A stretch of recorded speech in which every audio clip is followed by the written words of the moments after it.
Quand elle est revenue la deuxième fois, elle était couverte de bleu de la tête aux pieds. Il lui manquait des touffes de cheveux. Elle avait des zones sans cheveux sur toute la tête. Et elle a été rendue. Elle avait déjà tenté de la laisser mourir de faim à 3 semaines. Alors je l'ai rendue.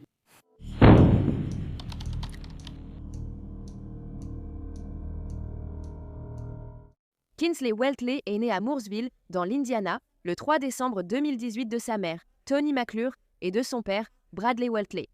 Elle avait 5 frères et sœurs et on disait d'elle qu'elle était une petite fille aimante et adorable.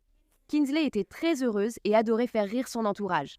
Elle aimait Pat Patrouille, Bubble Guppies, chanter des chansons de Taylor Swift en voiture et se déguiser. En décembre 2018, alors que Kinsley n'avait que 3 semaines, sa mère a appelé les services d'urgence après que Toni ait eu un problème médical. Cependant, en arrivant au domicile, les agents ont constaté une situation bien plus urgente nécessitant leur attention. La maison était tellement sale que la police a déclaré que c'était l'une des pires conditions de vie qu'ils aient jamais vues. C'était absolument répugnant. On aurait dit que les ordures n'avaient jamais été sorties, avec des mouches et des asticots partout, dans le salon comme dans la cuisine. Dans la salle de bain, la police a découvert des toilettes pleines d'excréments apparemment jamais nettoyés. Chaque pièce de la maison a été décrite comme un cauchemar dangereux. Kinsley et sa sœur aînée, alors âgée d'1 an, ont été retrouvées en train de ramper dans la maison sale avec des couches souillées. Et le sol sur lequel elles rampaient était jonché de saleté, d'ordures et de mégots de cigarettes. Les agents ont également remarqué que les bébés jouaient avec de vieilles pommes de terre et qu'ils étaient assis à côté d'un matelas sale, d'un canapé sale et d'un cendrier plein de cigarettes. Les 2 bébés avaient également à leur portée des aliments périmés et moisis ainsi que d'objets tranchants. Complètement dégoûtés à ce stade et inquiets pour les enfants présents dans la maison, les policiers ont contacté les services de protection de l'enfance pour qu'ils viennent jeter un œil. Quand la mère de Kinsley, Toni, a appris la visite des services de protection de l'enfance, elle a paniqué. Kinsley, comme je l'ai dit, qui n'avait que 3 semaines à l'époque, avait été trouvée mal nourrie, les lèvres pâles et sèches, et elle avait de la saleté partout sur le dessus de la tête, les mains et les pieds. Kinsley souffrait d'un retard de croissance et avait même perdu du poids depuis son retour de l'hôpital il y a 3 semaines. Et lorsque les agents ont donné un biberon à ce bébé manifestement affamé, Kinsley l'a dévoré comme si elle n'avait pas mangé depuis longtemps. Les parents de Kinsley, Toni et Bradley, ont été arrêtés à ce moment-là. Et Toni a été inculpée de 4 chefs de négligence et Bradley de 2. Après cet incident, Toni McClure plaiderait coupable d'un chef de négligence et les 3 autres chefs seraient abandonnés. Toni a ensuite été condamnée à 900 jours de prison. Cependant, elle n'a finalement purgé que 21 de ces jours avant d'être libérée et placée sous probation pendant 540 jours. Une fois qu'elle avait été retirée du foyer, Kinsley est allée vivre dans une famille d'accueil pendant un certain temps et elle a également vécu un peu chez ses grands-parents paternels. En famille d'accueil, sa mère d'accueil l'adorait et disait que Kinsley était une fillette heureuse et en bonne santé. L'une des mères d'accueil de Kinsley avait même essayé de l'adopter. Malheureusement, la naissance a été retirée et rendue à sa mère avant que cela ne soit possible. Les grands-parents de Kinsley ont également déclaré qu'ils auraient été plus qu'heureux de s'occuper de la petite fille de façon permanente. en raison de la politique de réunification familiale des services de protection de l'enfance, Toni a pu se battre pour récupérer la garde et elle a gagné. Pendant 2 ans, les services de protection de l'enfance rendaient visite à Toni Kinsley et aux autres enfants pour prendre de leurs nouvelles. Et ils retirèrent les enfants du foyer à plusieurs de ces occasions. Souvent, lorsque les services de l'enfance vérifiaient auprès de Toni, Kinsley et de ses frères et sœurs, ils ne les trouvaient pas. Après que Kinsley ait été retirée à sa mère pour la 2e fois, elle est retournée vivre chez ses grands-parents paternels. Et ils ont dit que cette fois-ci, Kinsley avait des bleus de la tête aux pieds et qu'il lui manquait des touffes de cheveux. Elle était aussi très maigre et pendant les premières semaines où elle était chez eux, elle avait constamment faim.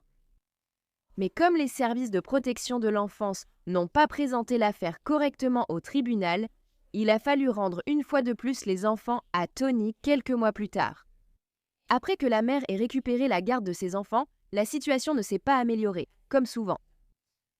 Une visite de contrôle a été effectuée auprès de Kinsley et de ses frères et sœurs début 2021. Et après la visite, les grands-parents de Kingsley ont dit qu'ils craignaient que leur petite fille ne meure.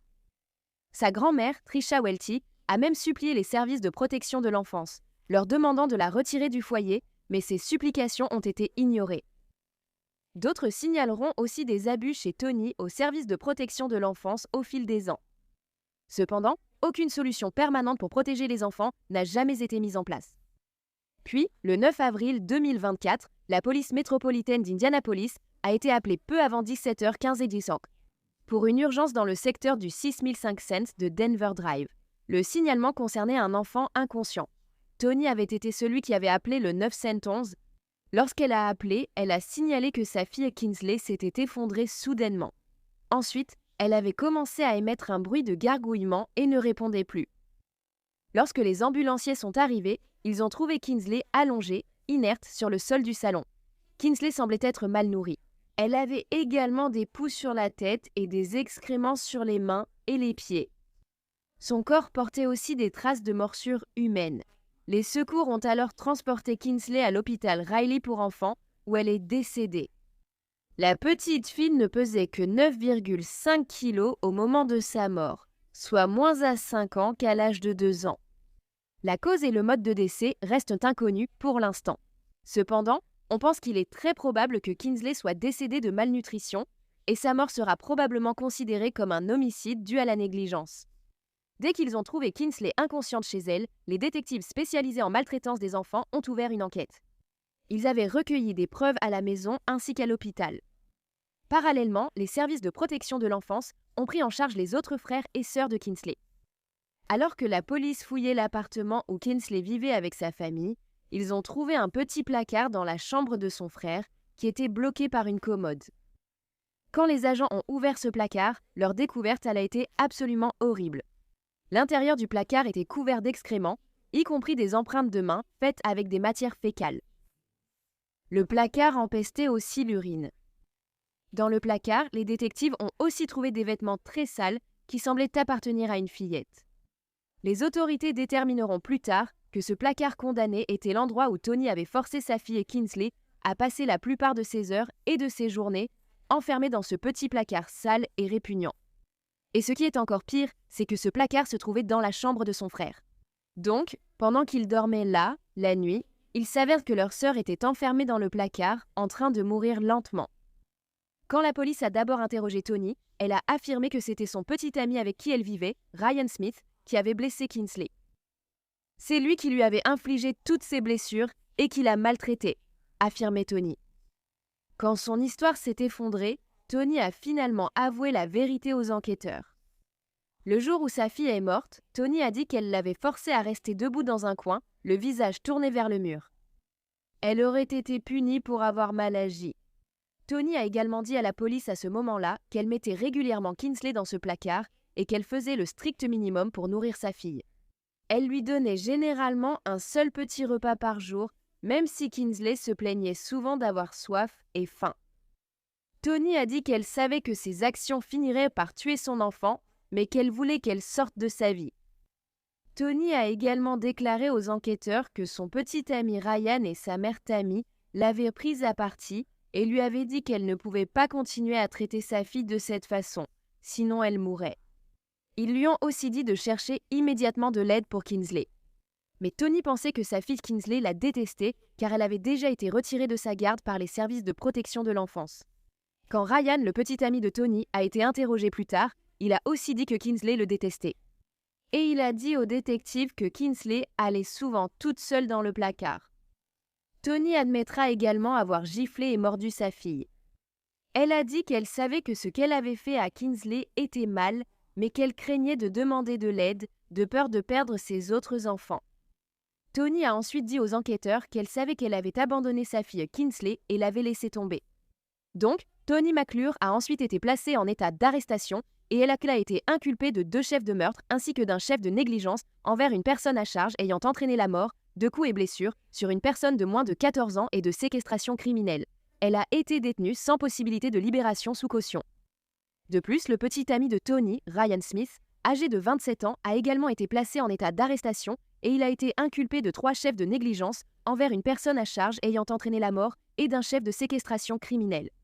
Il a ensuite été détenu sous caution, fixée à 50 000 $, bien qu'il ait fini par payer cette somme et être libéré seulement quelques jours plus tard. Son arrestation est survenue après qu'il a admis à la police que Kingsley avait été en grande partie confiné dans ce placard depuis Thanksgiving 2023. Au cours des 3 à 4 derniers mois de sa vie, il a déclaré ne l'avoir vu sortir du placard qu'environ 10 fois, mais il avait trop peur de demander de l'aide parce qu'il aimait Toni et ne voulait pas qu'elle perde ses autres enfants. Lorsque les autorités ont parlé avec les frères de Kingsley, âgés de 4 et 6 ans, ils ont dit que Kingsley passait la plupart de son temps dans le placard de leur chambre parce qu'elle se comportait constamment mal. Les autorités ont également découvert que Kingsley était allé avec sa mère Toni à 2 fêtes de famille, les 7 et 8 avril. À chaque fois, dès leur arrivée, la grand-mère de Kingsley, Tammy, envoyait la petite fille au coin car elle avait des ennuis. Et Kingsley restait là pendant plusieurs heures, y compris le 8 avril pendant l'éclipse. Alors, les détectives voulaient aussi parler avec la grand-mère de Kingsley, Tammy Halsey. Elle aidait souvent à surveiller la fillette et a confirmé aux détectives que Kingsley passait la plupart de ses journées dans le placard couvert d'excréments. Tammy a dit qu'en février 2024, sa fille Toni lui avait dit que sa petite fille était enfermée dans ce placard la majeure partie de la journée, tous les jours, mais elle n'avait rien fait. Tammy a ensuite dit que quelques semaines plus tard, à la mi-mars, elle était retournée chez sa fille et avait remarqué que Kingsley était encore une fois dans le placard. Elle en a parlé à Toni, mais rien n'a été fait. La grand-mère a ensuite ajouté qu'elle savait que ce que Toni faisait à sa petite fille était mal et qu'elle savait que Kingsley se détériorait rapidement. Elle a dit qu'elle avait envisagé d'appeler les autorités. Cependant, elle voulait donner une autre chance à sa fille de régler les choses parce qu'elle ne voulait pas qu'elle perde tous ses enfants.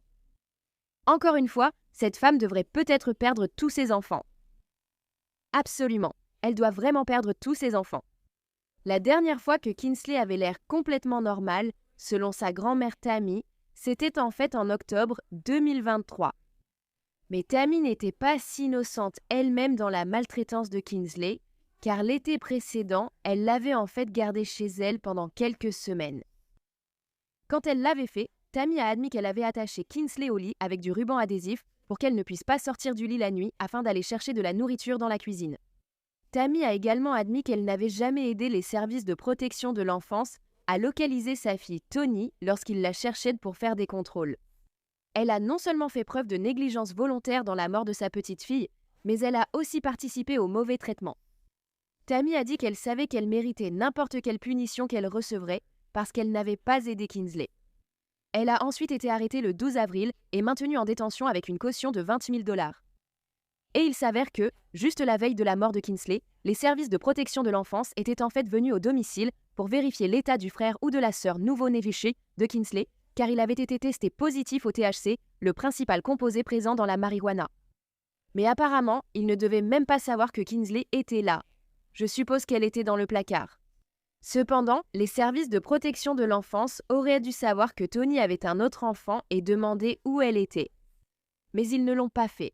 Le procureur du comté de Marion a annoncé qu'il demanderait la prison à vie sans possibilité de libération conditionnelle pour Toni. Cela était dû à l'âge de Kingsley et au fait que sa vie avait été marquée par la torture en vivant dans ce placard. Et maintenant, sa famille veut qu'ils améliorent leur politique de réunification, affirmant que Kingsley était encore une autre enfant à qui les services de protection de l'enfance ont failli. La sécurité de l'enfant devrait être la priorité. Il ne devrait pas s'agir de le rendre à son parent si cette personne n'est pas apte. Ils l'ont laissé tomber. Voici ce qu'ont dit les grands-parents paternels de Kingsley. Si les parents ne vont pas les aimer et les protéger et que l'État ne le fait pas non plus, qui va les protéger? Nous ne voulons tout simplement pas que sa mort soit vaine. Nous voulons du changement. Nous ne voulons plus que d'autres enfants meurent à cause de l'échec du système. Ce n'est pas juste. Elle était chez nous, elle était en sécurité et elle était aimée. Et elle a été rendue à son agresseur et elle n'est plus là. Quand elle est revenue chez nous la deuxième fois, elle était couverte de bleu de la tête aux pieds. Elle avait des touffes, Des cheveux. manquants sur toute sa tête.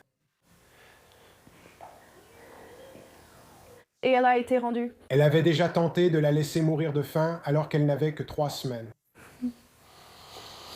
Et ils l'ont rendue.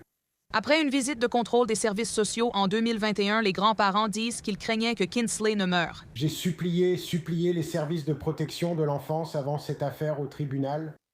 Mes inquiétudes à propos de tout cela, chaque détail. Et j'ai été ignoré. Les Welties veulent que les services de protection de l'enfance améliorent leur processus de réunification. Votre priorité devrait être les enfants, leur sécurité. Vous ne devriez pas les rendre à leurs parents si ce n'est pas la personne la plus sûre pour eux.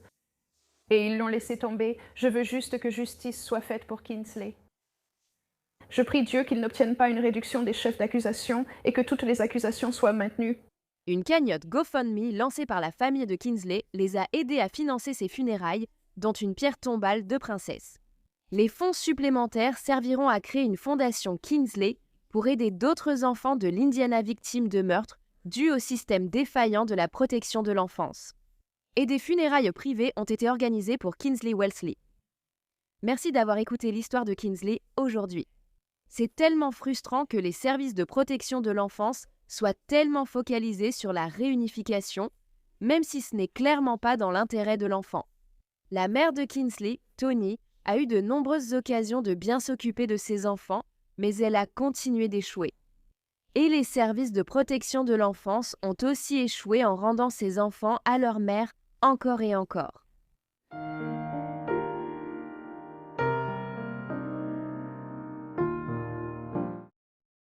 Nous voulions retrouver Lizzie. C'était notre seul objectif. Mais à chaque nouvelle preuve trouvée, la réalité s'imposait.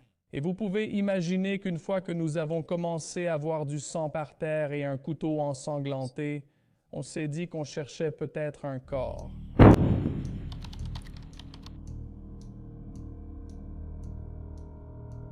Elizabeth Jessica Shelley, surnommée Lizzie, est née dans l'Utah le 10 décembre 2013 de sa mère Jessica Whipple et de son père Wes Shelley. Elle était vive, douce, attentionnée et curieuse. Lizzie avait aussi beaucoup d'imagination et elle adorait cueillir des fleurs, explorer la nature et les arcs-en-ciel. Comme le père biologique de Lizzie n'avait pas fait partie de sa vie depuis des années, la petite fille vivait à Logan, dans l'Utah, avec sa mère Jessica et le fiancé de celle-ci, qui s'appelait Dietrich Black. La sœur cadette de Lizzie, Maddie, y vivait aussi. Le matin du samedi 25 mai 2019 vers 9h30, Jessica s'est réveillée et est allée dans la chambre de sa fille Lizzie, qui se trouvait juste à côté de la sienne. Elle voulait vérifier si elle était réveillée car une grande journée les attendait. Mais à la place, Jessica a trouvé la porte d'entrée grande ouverte et sa fille de 5 ans disparue. La mère a cherché désespérément à l'intérieur de la maison et à l'extérieur, mais il n'y avait aucune trace de sa fille. Lizzie n'était pas la seule à avoir disparu ce matin-là. Le frère cadet de Jessica, Alex Whipple, 21 ans, restait aussi introuvable. Il avait laissé sa planche à roulettes et son téléphone, donc Jessica ne pouvait pas le contacter pour savoir où il était avec Elizabeth. Le frère de Jessica, Alex, ne vivait pas avec eux, mais avait passé la nuit précédente chez eux, sur le canapé. Quelques heures plus tôt, Jessica avait reçu un message de sa part sur Facebook et l'avait invité chez elle.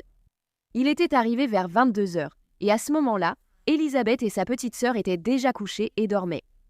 Jessica, son fiancé Dietrich et Alex sont restés éveillés plusieurs heures à jouer à des jeux vidéo et boire. Vers minuit, Jessica est allée se coucher après avoir discrètement embrassé Lizzie pour lui souhaiter bonne nuit. À ce moment-là, Lizzie dormait et elle portait une jupe bleu sarcelle avec de la dentelle blanche ainsi qu'un débardeur rouge sur le thème du 4 juillet. Dietrich est ensuite allé voir Lizzie un peu plus tard, vers 1h du matin avant d'aller se coucher. Encore une fois, elle dormait toujours à ce moment-là. Et ce serait la dernière fois que quelqu'un la verrait. Donc, comme Alex et Lizzie restaient introuvables, Jessica a appelé le 911 et les a signalés comme disparus. D'accord, quel est le problème là-bas? Ma fille a disparu. D'accord, quel âge a-t-elle? Elle a 5 ans. D'accord, quel est son nom? Elizabeth Shelley. Qu'est-ce qu'elle porte? Elle a dit que la nuit dernière, en se couchant, elle portait un débardeur rouge et un jean bleu. À quelle heure l'as-tu vue ici pour la dernière fois? La nuit dernière, quand je suis allé me coucher, Quelle nuit? je dois me réveiller. Je me suis couché vers 1 ou 2 heures du matin. Probablement, d'accord. D'accord. Savez-vous où elle aurait pu aller? Y a-t-il de la famille près d'ici? Son oncle, le frère de sa mère, a passé la nuit ici. Il est parti avec sa planche à roulettes pour vérifier. Mais on s'est réveillé et la porte d'entrée était grande ouverte et on ne trouve pas. Ok. Quel est le nom de l'oncle qui a dormi ici? Alex, D'accord. tu sais où il est allé? D'accord. Mon Dieu. Je ne sais pas quoi faire. D'accord. Je vais juste continuer à vous poser des questions. J'ai des agents qui sont en route, d'accord? J'ai juste besoin que vous répondiez à mes questions aussi précisément que possible pour qu'on puisse vous apporter la meilleure aide possible, d'accord? Très bien. À quelle heure vous êtes-vous réveillé et avez constaté sa disparition? Il y a environ 10 minutes et je cherche dans la maison et dans le jardin. D'accord. Et quel est le nom de famille d'Alex? Whipple. Appelez-le pour moi. Whipple. D'accord. Vous avez vérifié tous les placards, sous les lits et tout le reste? Assurez-vous qu'elle ne se cache pas. D'accord. Oui. Très bien. Tu es là toute seule? Ma femme, sa mère, est là aussi. D'accord. Mon partenaire les a déjà dirigés là. Nous avons lancé un avis de recherche pour votre enfant. Restez avec moi et répondez à mes questions. D'accord. Très bien. Je sais que c'est effrayant. Je vais vous poser quelques questions sur la description physique de votre fille, d'accord? D'accord. Très bien. Son nom de famille, c'est Shelley? Shelley. Aïe. Hey, d'accord. Où est-elle née? Elle est née dans l'Utah. D'accord. Est-ce qu'elle a un deuxième prénom? Hermit Limited, Jessica. Jessica, d'accord. Très bien. Quelle est sa taille? 10 mètres 21. D'accord. De quelle couleur sont ses cheveux? Ses cheveux sont bruns et descendent juste quelques centimètres en dessous de ses épaules. De quelle origine est-elle? Elle est caucasienne. Combien pèse-t-elle? Environ 18 kilos. D'accord. Quelle est sa date de naissance? Le 10 décembre 2013. D'accord. Quelle est la couleur de ses yeux? Ses yeux sont marrons. D'accord. Est-ce qu'elle a des cicatrices, des marques ou porte des lunettes? Non. Pas de tache de naissance ou quoi que ce soit? Non, je ne crois pas. D'accord. Et elle ne porte pas de lunettes, c'est bien ça? Non, elle ne porte pas de lunettes. D'accord. Comment tu t'appelles? Je m'appelle Dietrich Black. Elle m'a donné ton prénom, donc je l'ai bien noté. C'est Dietrich. D'accord. Est-ce qu'elle a des problèmes de santé dont nous devrions être au courant? Non. D'accord. Eh bien, Elle est en bonne santé. d'accord. Est-ce qu'il y a un quelconque conflit de garde en cours? Non. D'accord. Nous n'avons pas à craindre qu'un autre parent la récupère sans autorisation? Elle. Je n'ai pas vu son père biologique depuis des années. Je ne pense pas. D'accord. Est-ce qu'Alex vit à Providence? Non, il est à Logan. Il habite à Logan. D'accord. Je crois. Est-ce que Alex a un numéro de portable que tu peux appeler? Non, je n'ai pas son numéro. Je l'ai appelé sur Facebook, il n'a pas répondu. D'accord. Tu as dit que son téléphone est ici? Le téléphone d'Alex est à la maison. C'est ce que ma femme me dit. D'accord. Son téléphone, sa casquette, son skateboard. D'accord. Très bien. Avez-vous contacté des amis ou des voisins proches? Non. D'accord. Nous avons appelé.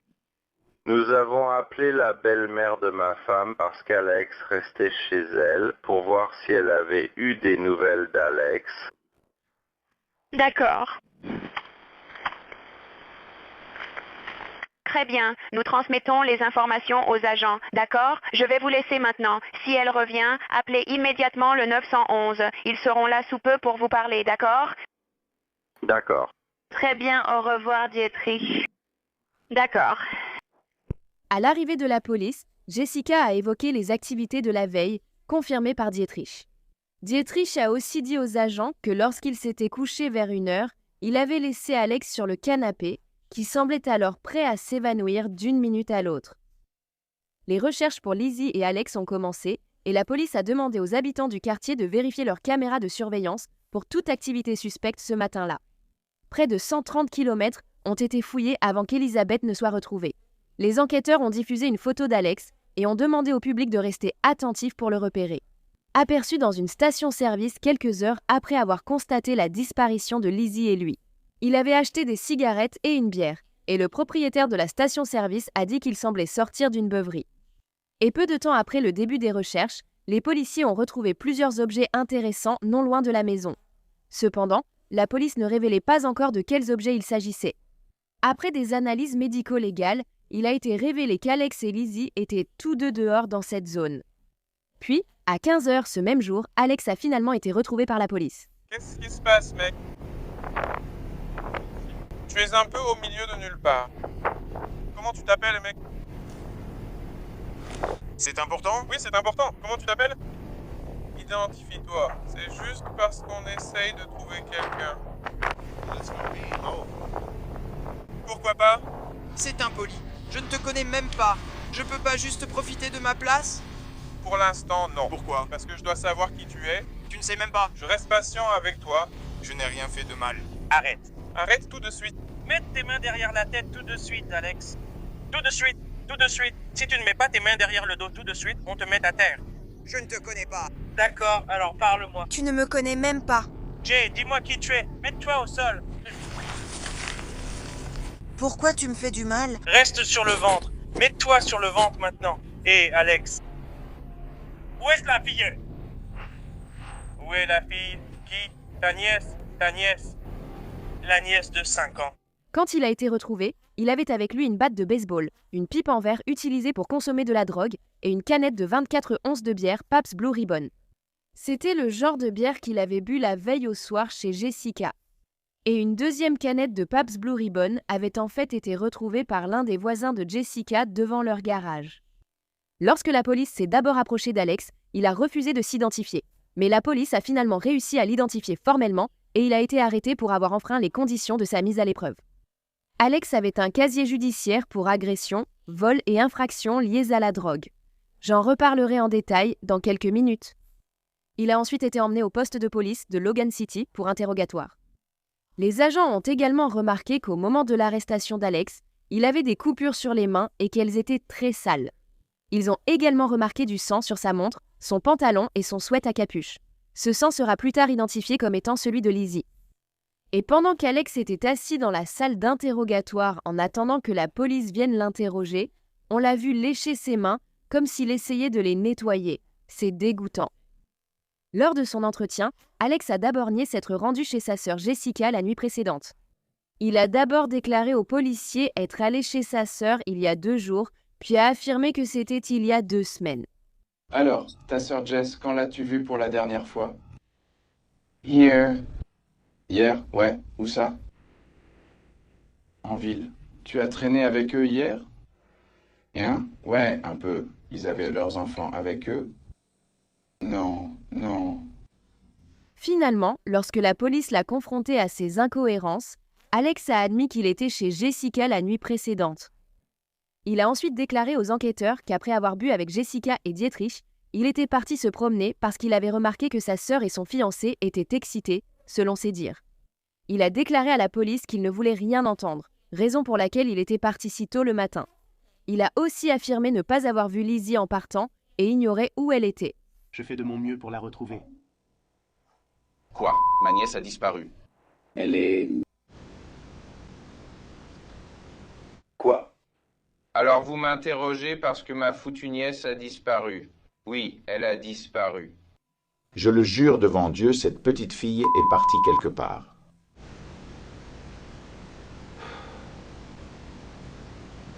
J'espère qu'il n'est rien arrivé à ma sœur, bébé. Je pense que le bébé de ta sœur est blessé. Ne dis pas ça, tu vas la retrouver. Dis-leur où elle est. Quoi? Et si un grave incident lui était arrivé? Je ne sais pas. Je ne peux rien faire pour l'instant. Je ne savais même pas que ça se passait. Et maintenant, je suis assis menotté et je ne peux pas aller chercher ma petite nièce. Tu vois, ça ne me rend pas heureux. Je suis sûr que non. Quand la police a demandé à Alex pourquoi il avait laissé la porte ouverte, sa planche à roulettes et son téléphone, il a répondu qu'il ne savait pas et qu'il n'avait pas besoin de ses affaires. Tu as bien raison, tu n'en as pas besoin, parce que tu vas aller en prison. Lors de son interrogatoire, il a évoqué la cruauté du monde et le fait que sa famille ne l'avait jamais bien traité. Alex a également tenu à préciser à la police que lorsqu'il buvait, il avait des trous noirs et faisait souvent des choses illégales, même s'il n'a pas dit exactement quelles étaient ces choses. Mais puisqu'il disait ignorer ce qui était arrivé à Lizzie, la police ne savait toujours pas où était la fillette. Je ne sais pas combien de questions vous voulez encore me poser, mais je vous ai essentiellement dit où c'était et où ça allait. Le lundi 27 mai, 2 jours après sa disparition initiale, il n'y avait toujours aucune trace d'elle. Une page Facebook appelée « Elizabeth Shelley enlevée » a été créée pour suivre les développements de l'affaire, et la police a tenu une conférence de presse concernant la disparition d'Elizabeth. Les autorités ont aussi signalé avoir trouvé plusieurs éléments de preuve près du domicile de Jessica. Ils avaient également trouvé un couteau dans le coin nord-ouest du parking du Bear River Charter School. Ce couteau était le même que celui qui manquait dans le set de couteaux de cuisine de Jessica. Et il y avait le sang de Lizzie dessus. Dans la même zone, un tuyau en PVC a été retrouvé. Il y avait une substance rouge dessus ainsi qu'une empreinte partielle de paume, qui a ensuite été identifiée comme celle d'Alex. À 50 mètres de là, la police a trouvé d'autres preuves, une jupe bleu sarcelle à dentelle blanche, semblant avoir été enterrée à la hâte. C'était la même jupe qu'Elizabeth portait la nuit précédente. Et même si les autorités n'avaient pas encore retrouvé la petite fille, elles pensaient avoir suffisamment de preuves pour inculper Alex Whipple pour profanation de cadavres. Alex avait également été inculpé pour d'autres crimes sans lien avec la disparition de Lizzie, notamment pour ne pas avoir révélé son identité. Refus d'obtempérer à l'ordre d'un membre des forces de l'ordre, possession ou usage de stupéfiants, possession d'accessoires liés à la drogue et possession d'une arme dangereuse par une personne légalement interdite d'en détenir. Mais il ne parlait pas. Ce n'est que le 29 mai qu'Alex a finalement compris que s'il ne disait pas à la police où se trouvait le corps de Lizzie, il risquait probablement la peine de mort. Donc, en échange du retrait de la peine de mort par les procureurs, Alex a finalement décidé de révéler où se trouvait le corps de sa nièce. Son avocate, cependant, a affirmé que la raison pour laquelle il avait parlé aux enquêteurs était qu'il voulait que le reste de sa famille puisse faire son deuil. N'importe quoi. C'était juste pour ne pas mourir. Donc, après qu'Alex ait indiqué aux autorités où sa nièce pouvait être retrouvée, ils ont trouvé son petit corps caché et enterré sous un arbre. Ils avaient déjà fouillé ce lieu, mais avaient raté Elizabeth car elle était enterrée et ils ne pensaient pas chercher un corps. Alex a ensuite été inculpé de meurtre aggravé, d'enlèvement d'enfants, de 2 chefs d'entrave à la justice et d'abus ou de profanation de cadavres. Une entaille superficielle a été trouvée sur le cou de Lizzie, ainsi qu'une grande blessure au couteau dans le dos, qui aurait été la cause de sa mort après avoir perforé ses poumons, les remplissant de sang et la faisant suffoquer. Il y avait également un traumatisme important constaté au niveau des parties génitales de la fillette, et un test ADN révélerait qu'Alex avait effectivement agressé sexuellement sa propre nièce. Le grand-père d'Alex, Bill Whipple, fait partie des rares membres de la famille qui pensaient qu'Alex avait tué Elizabeth pour se venger de sa famille. Il était blessé et voulait s'en prendre à quelqu'un. Apparemment, la mère d'Alex l'avait quitté, lui et ses frères et sœurs, quand il était jeune. Leur père s'est alors occupé d'eux, mais comme il était chauffeur de camion, il s'absentait pendant de longues heures. Alex a aussi vécu en famille d'accueil et n'a jamais eu son diplôme de fin d'études secondaires. Il avait des antécédents de toxicomanie, a été sans abri plusieurs fois et, comme déjà dit, possédait un casier judiciaire. Apparemment, en 2017, Bill avait laissé son petit-fils Alex rester chez lui pendant qu'il était en déplacement.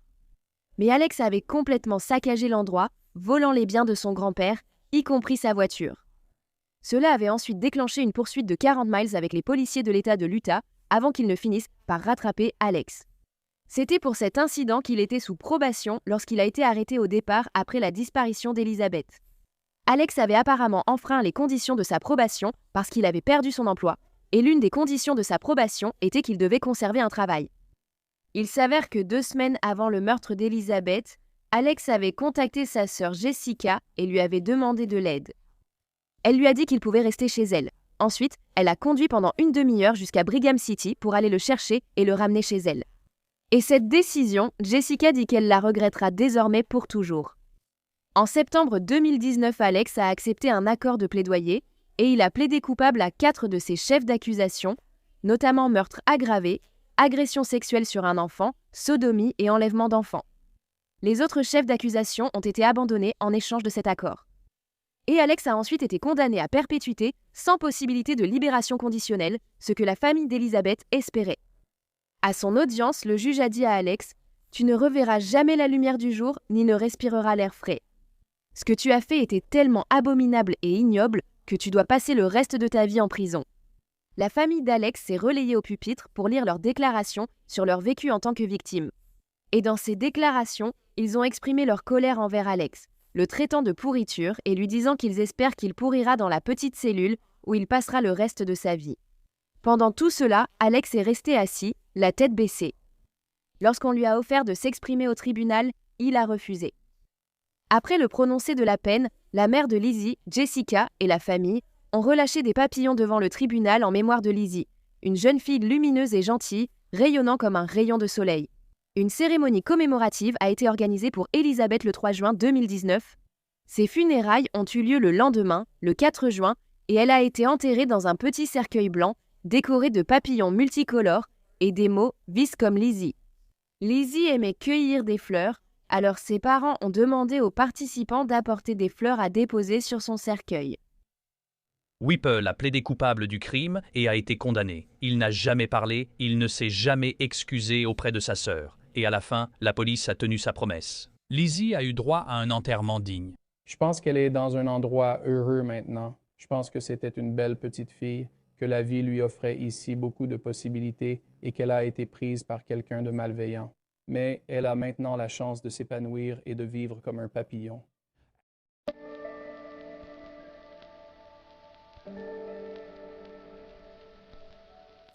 Merci d'avoir écouté l'histoire d'Elizabeth aujourd'hui. Je me demande si Alex avait déjà en tête le plan de tuer sa nièce avant d'aller chez sa sœur ce soir-là. Sinon, qu'est-ce qui l'a poussé à commettre soudainement un crime aussi horrible? Ce qu'Alex a fait à Elizabeth, c'est normalement quelque chose que l'on voit des inconnus faire à des enfants, pas des membres de leur famille. Et je suis contente qu'Alex soit resté silencieux au tribunal quand on lui a demandé s'il voulait dire quelque chose, parce que rien de ce qu'il aurait pu dire n'aurait fait la moindre différence après ce qu'il a fait.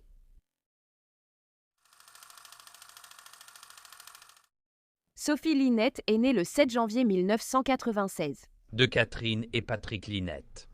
À Troyes, dans le nord-est de la France. Sophie était décrite comme une personne gentille, douce, patiente et plutôt réservée, qui aimait rendre les autres heureux. Elle aimait les animaux et travailler avec les enfants. En grandissant, Sophie aimait jouer de la guitare, lire et patiner. Catherine, la mère de Sophie, a décrit sa fille comme détestant la souffrance et l'injustice. Elle était passionnée par la prévention de la cruauté envers les animaux et faisait preuve d'altruisme et de générosité, sans attachement aux biens matériels. Après l'école, Sophie a suivi une formation professionnelle en garde d'enfants. Peu après, on lui a proposé un poste de jeune fille au pair à Londres. Elle allait travailler pour un couple aisé qui avait 2 enfants. Après réflexion, Sophie a donc décidé d'accepter le poste. Pensant avoir trouvé une famille très aimante pour laquelle travailler, Sophie a déménagé de France au Royaume-Uni en janvier 2016. Sophie considérait ce travail comme une aventure. Même si elle était peut-être un peu inquiète, ce serait une excellente occasion pour elle de prendre son envol et de sortir de sa zone de confort. Cela lui permettrait aussi d'améliorer nettement son anglais. Elle travaillerait avec des enfants et gagnerait de l'expérience pour sa carrière. Qu'est-ce qui pourrait mal se passer? Les nouveaux employeurs de Sophie s'appelaient Sabrina Coyer et Osam ou Sam Medoni. Ils étaient français et vivaient sur Wimbledon Park Road à Southfields, quartier du sud-ouest de Londres, dans l'arrondissement de Wandsworth. Sabrina, née en Algérie, avait déménagé en France avec sa famille quand elle était enfant. À l'âge de 19 ans, elle tenait un stand de crêpes lors d'une foire en périphérie de Paris. Et c'est là que Sabrina, âgée de 19 ans, allait rencontrer Sam, âgé de 24 ans. Tout de suite, Sam a été envoûté par la beauté et le charme de Sabrina. Et il a commencé à la poursuivre sans relâche. Bientôt, il est tombé complètement sous son emprise. La relation du couple était décrite comme dysfonctionnelle et tumultueuse, marquée par la jalousie irrationnelle et la violence de Sabrina. On disait que Sabrina était manipulatrice et déloyale, trompant souvent Sam et le quittant pour d'autres hommes. Cependant, elle revenait toujours vers lui et il la reprenait sans poser de questions. Sabrina était aussi le genre de personne qui pensait qu'elle valait mieux que tout le monde. Elle était autoritaire, narcissique, une grande menteuse, et elle considérait toutes les autres femmes de sa vie comme des rivales. En 2005, à l'âge de 22 ans, Sabrina allait quitter la France pour aller à Londres, travailler comme jeune fille au pair. De plus, Sam, qui avait alors 27 ans, a trouvé un emploi à Londres comme analyste financier. Dans de nombreux articles de presse, Sabrina est présentée comme maquilleuse ainsi que créatrice de mode, même si elle n'a jamais vendu un seul vêtement. Malgré cela, elle avait une très haute opinion d'elle-même. Quoi qu'il en soit, le couple s'en est bien sorti et ils ont pu louer un appartement à Southfields qui était estimé à 900 000 échouex. Sabrina et Sam avaient 2 enfants, âgés de 4 et 8 ans à l'époque où cette histoire se déroule, ce qui explique pourquoi ils avaient engagé Sophie au départ. Le plus jeune garçon était en fait le fils de Sabrina, issu d'une relation précédente. Le père de cet enfant était l'ex de Sabrina, Mark Walton. Les voisins qualifiaient Sam et Sabrina d'asociaux et d'étranges. En réalité, ils n'étaient pas du tout aimables. Ils étaient très irrespectueux envers ceux qui vivaient autour d'eux, laissant des ordures traîner dans la rue devant chez eux pendant des jours, bloquant les entrées de garage des voisins avec leurs voitures et ne payant pas leur loyer à temps à leurs propriétaires. Sabrina, cependant, était toujours décrite comme très glamour et toujours bien habillée. Maintenant, en plus de ses autres problèmes, Sabrina avait aussi reçu un diagnostic de dépression et de troubles de la personnalité borderline. Et en plus de ces troubles psychologiques déjà existants, elle manipulait souvent Sam pour qu'il partage ses délires. Et Sam était complètement d'accord avec tout ce que Sabrina disait ou faisait, peu importe à quel point c'était farfelu. En fait, non seulement il entrait dans ses délires, mais y adhérait totalement. Donc, lorsque Sophie est arrivée à Londres et a commencé à travailler pour Sabrina et Sam, les enfants l'adoraient et elle était dans son élément. Elle s'est aussi liée d'amitié avec de nombreuses autres nourrices qui travaillaient dans le quartier et elle était très heureuse d'avoir accepté ce poste. Même au téléphone avec sa mère Catherine, Sophie paraissait heureuse et enthousiaste. Elle a dit à sa mère qu'elle s'entendait bien avec son employeuse Sabrina et qu'elle discutait souvent autour d'un thé.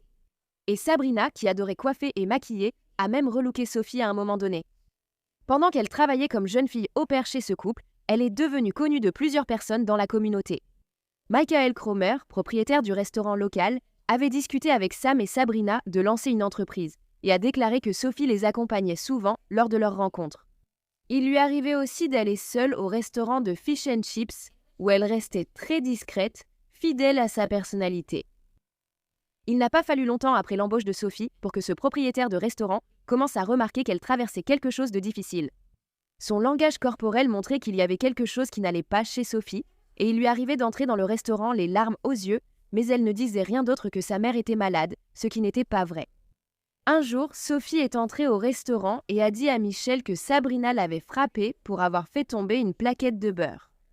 Et ce n'était pas la première fois que Sophie avait été maltraitée. Envers Sophie, les mauvais traitements duraient en fait depuis un certain temps déjà, et Sophie, âgée de 21 ans, avait commencé à devenir de plus en plus maigre. Malheureusement, ce n'est qu'après qu'il était trop tard que l'alerte a été donnée le 26 septembre 2017 par les voisins de Sam et Sabrina, qui ont appelé le 999 à cause d'un feu nauséabond que le couple faisait brûler dans leur jardin. Les voisins avaient raison de s'inquiéter, car le feu de joie allait devenir incontrôlable. Mais Sabrina et Sam restaient simplement à côté, l'air calme et détendu, en train de faire cuire du poulet sur leur barbecue. Lorsque les pompiers sont arrivés sur les lieux et ont demandé à Sam ce qu'il brûlait, il a simplement haussé les épaules et leur a dit qu'il s'agissait de la carcasse d'un mouton qu'il avait récemment acheté au marché de Wimbledon. Mais une fois que les pompiers ont maîtrisé l'incendie, ils ont fait une découverte des plus macabres. Le couple dérangé avait essayé de masquer l'odeur de ceux qui, ou de qui, brûlaient en faisant cuire leur poulet à proximité. L'un des premiers pompiers arrivés sur les lieux, Thomas Hunt, a vu ce qu'il pensait être un nez humain et des doigts en train de brûler dans le feu. Et lorsqu'il a commencé à fouiller dans les cendres, il a trouvé des morceaux de vêtements brûlés, des bijoux et les lunettes de Sophie, toutes tordues et déformées par la chaleur. Le corps de Sophie était tellement brûlé qu'il n'a pas été possible de déterminer la cause exacte de sa mort.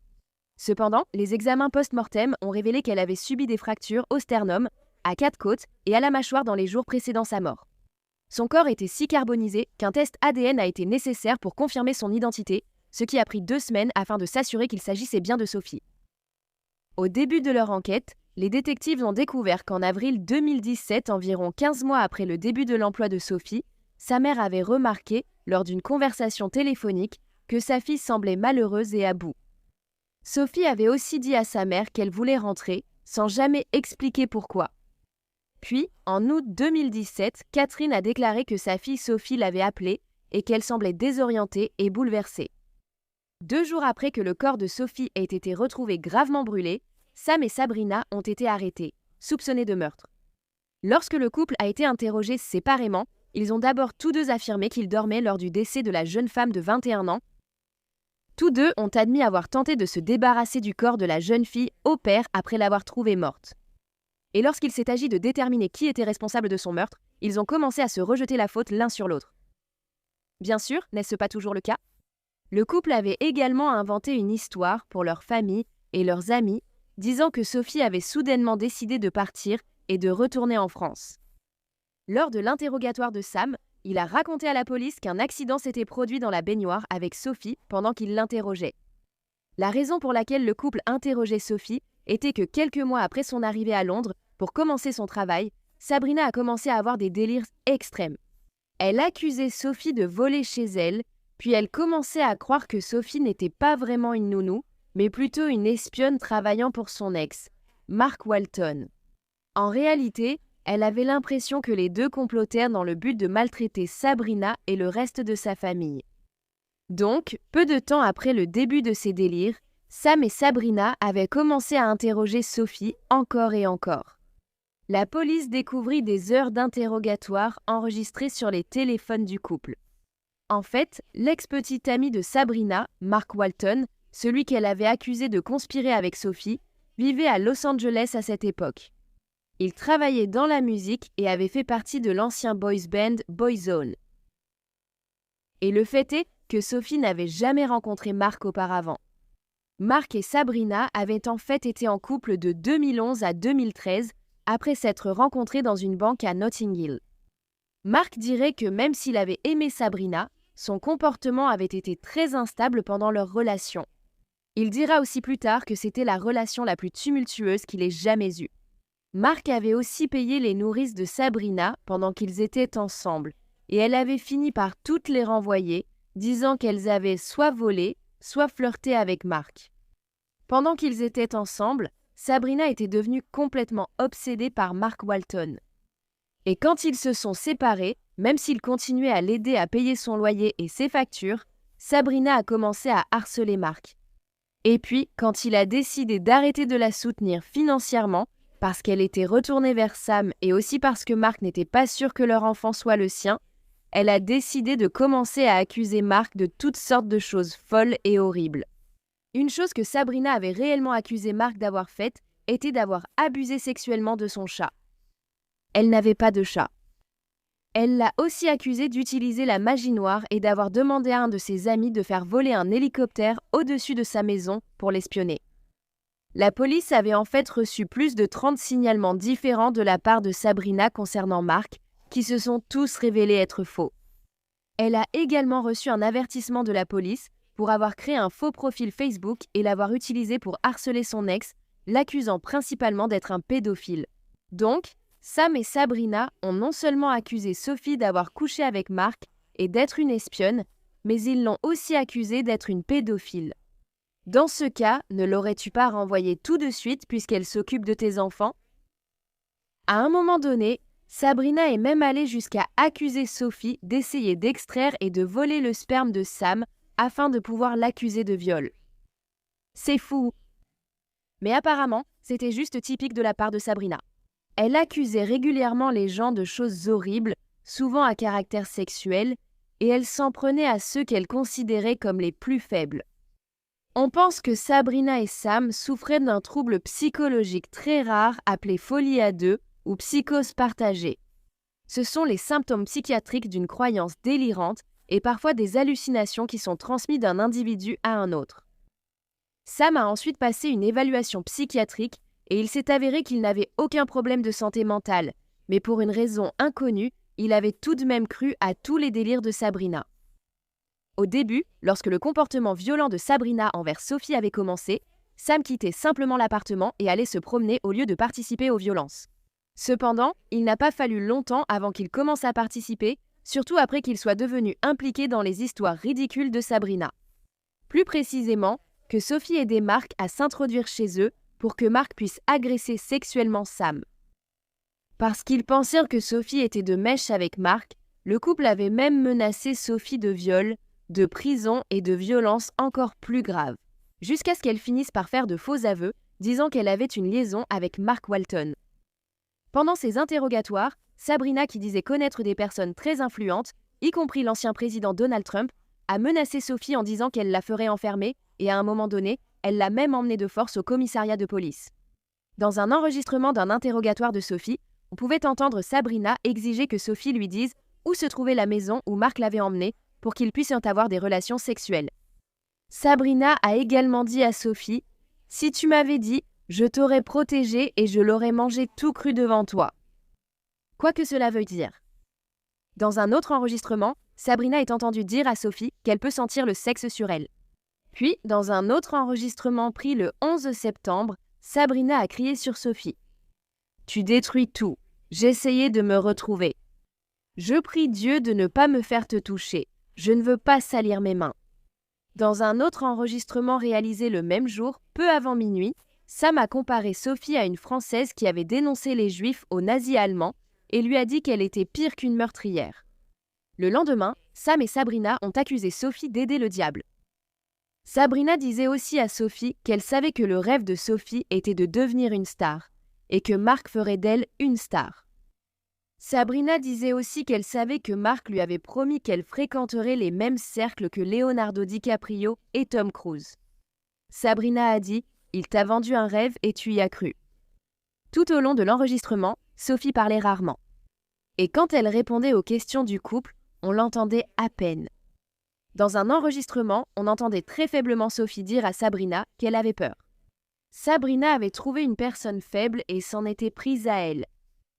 Dans les semaines précédant sa mort, Sam et Sabrina avaient soumis la jeune fille au père, confiante et naïve, à une torture prolongée, comprenant des coups, la privation de nourriture et le fait de plonger sa tête sous l'eau à plusieurs reprises. De plus, durant les 12 jours avant son meurtre, Sophie ne pouvait pas quitter l'appartement où elle travaillait. Au lieu de cela, le couple l'interrogeait encore davantage et la battait pendant ces 12 jours. Dans ces derniers jours, Sophie avait été frappée avec un câble électrique et battue si violemment qu'elle avait 5 côtes fracturées et un sternum fissuré. Dans une vidéo prise le 18 septembre 2017 où Sophie avoue, on la voit complètement émaciée et brisée. Sam admettra qu'avant que Sophie ne meure, il l'avait forcée à entrer dans la baignoire et avait commencé à l'interroger. Il a affirmé lui avoir maintenu la tête sous l'eau à plusieurs reprises et asséné des coups de poing à la tête et au cou. Après avoir reçu un coup de poing, Sophie a reculé, heurté sa tête contre les carreaux, perdu connaissance puis glissé sous l'eau. Sam a poursuivi en disant qu'il l'avait tirée hors de la baignoire et avait essayé de la réanimer, mais sans succès. Il a ensuite nié ses propos, disant les avoir tenus pour protéger Sabrina. Dans une déclaration ultérieure, Sam allait changer sa version et dire qu'il n'avait trouvé Sophie dans la baignoire qu'après que Sabrina l'avait réveillée et lui avait dit que Sophie avait cessé de respirer. En ce qui concerne la raison pour laquelle le couple avait enregistré tous leurs interrogatoires de Sophie, Sam et Sabrina ont tous deux affirmé qu'ils avaient eu l'intention de remettre ces enregistrements à la police comme preuve contre Mark Walton. Ils voulaient probablement utiliser ces enregistrements pour faire chanter Mark Walton. il aurait été rapporté qu'il y avait un témoin dans la maison de Sam et Sabrina cette nuit-là, bien qu'on ne sache pas de qui il s'agit. Je suppose qu'il s'agit de l'un des 2 enfants du couple. Ce témoin a dit à la police que Sam et Sabrina étaient dans la salle de bain la nuit de la mort de Sophie. Le témoin a décrit Sophie en train de crier et d'éclabousser dans la baignoire pendant que les 2 tortionnaires lui disaient de respirer.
Alors, pourquoi Sophie est-elle restée travailler pour Sam et Sabrina après tout ce traitement horrible? Le couple avait d'abord confisqué la carte d'identité et le téléphone de Sophie. Ils avaient également arrêté de la payer dans le but délibéré de la forcer à avouer. Sophie voulait vraiment partir, mais même si elle avait eu sa carte d'identité et son téléphone portable, Sam et Sabrina avaient manipulé la jeune fille au père timide qui ne parlait presque pas anglais, et ils avaient pris le contrôle total sur elle. Ils l'intimidaient, la harcelaient, et il est probable qu'elle se sentait incapable de partir. On a aussi dit à Sophie qu'elle ne pourrait jamais rentrer chez elle en France à moins d'avouer qu'elle travaillait avec Marc, et le couple l'a menacée de la faire arrêter et emprisonner. Le couple ne la payant pas, Sophie n'avait pas de quoi s'acheter un billet d'avion pour rentrer. Donc, sa mère lui avait en fait acheté un billet d'avion. Mais lorsque la police a fouillé la maison de Sabrina et Sam, ils n'ont trouvé nulle part ce billet d'avion ni le passeport de Sophie. La police a également trouvé plusieurs notes écrites par Sophie. Dans l'une d'elles, elle disait « Je veux rentrer chez moi, je veux partir ». Dans une autre, elle disait « Pourquoi moi? J'ai besoin d'aide pour les arrêter ». Le procès de Sam Moudini, 40 ans, et de Sabrina Curier, 34 ans pour le meurtre de Sophie Linette, a commencé en mars 2018. L'accusation a déclaré que les accusations de Sabrina contre Marc et Sophie relevèrent d'un pur délire fantasmatique. Quant à Sam, c'était un individu faible, soumis et influençable, qui fréquentait des femmes bien au-dessus de sa catégorie, comme l'a démontré sa relation avec Sabrina. Mark Walton était également venu de Los Angeles à Londres afin de témoigner contre Sabrina. Il a affirmé n'avoir jamais rencontré Sophie ni entendu parler d'elle avant l'appel des enquêteurs après son meurtre. Un autre des ex-petits amis de Sabrina a également témoigné et a déclaré au jury que Sabrina était une folle instable qui ciblait et manipulait les personnes faibles.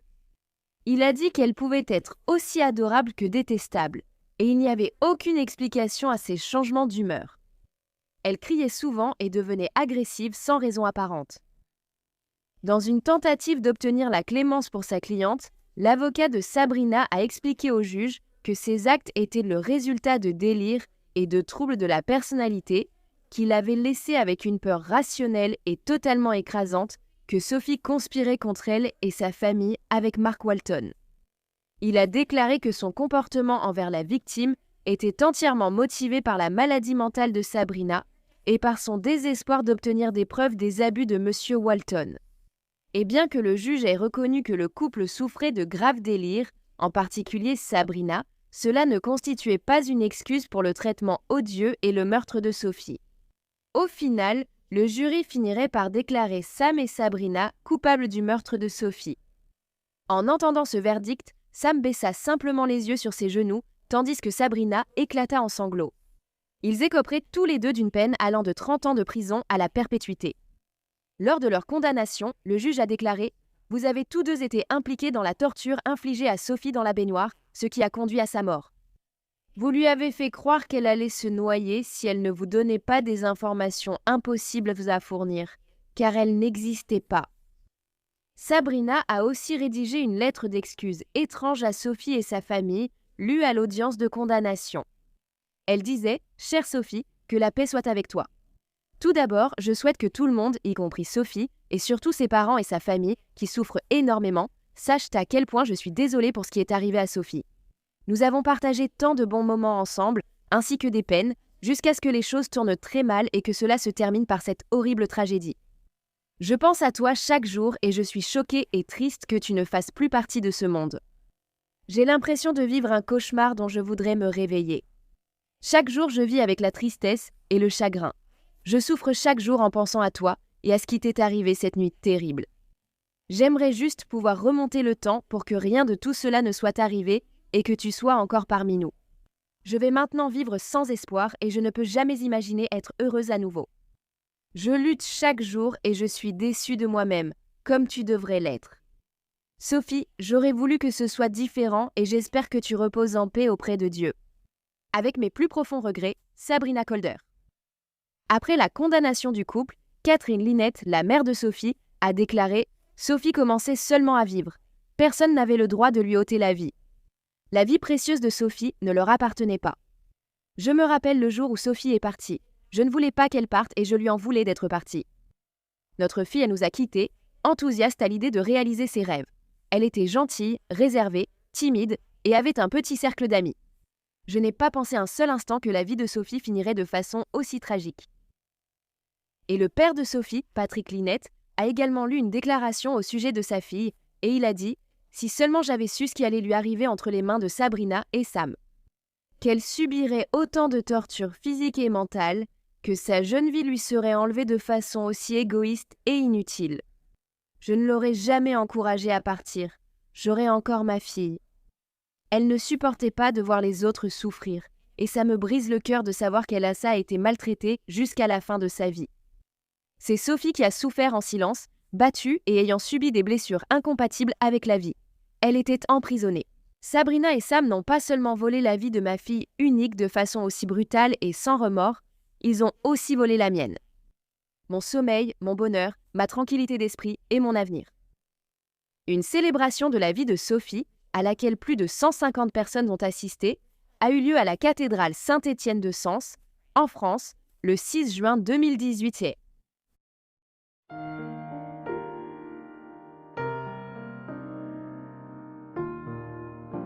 Ces deux personnes sont des monstres fous et délirants. Et la pauvre Sophie n'avait aucune idée de ce dans quoi elle s'engageait. Elle ne découvrirait pas qui ils étaient vraiment avant plusieurs mois, car au début, ils cachaient leur véritable identité. Sabrina adorait contrôler les autres. Et avec son tempérament violent, elle aurait tué de nouveau si son plan avec Sam de faire cuire du poulet à côté d'un corps en train de brûler avait fonctionné. Portez votre attention sur le 7 décembre 2019. Est-ce que ce jour-là vous dit quelque chose? Oui. Pourquoi? Elle a dit « Day Harmony est décédée ».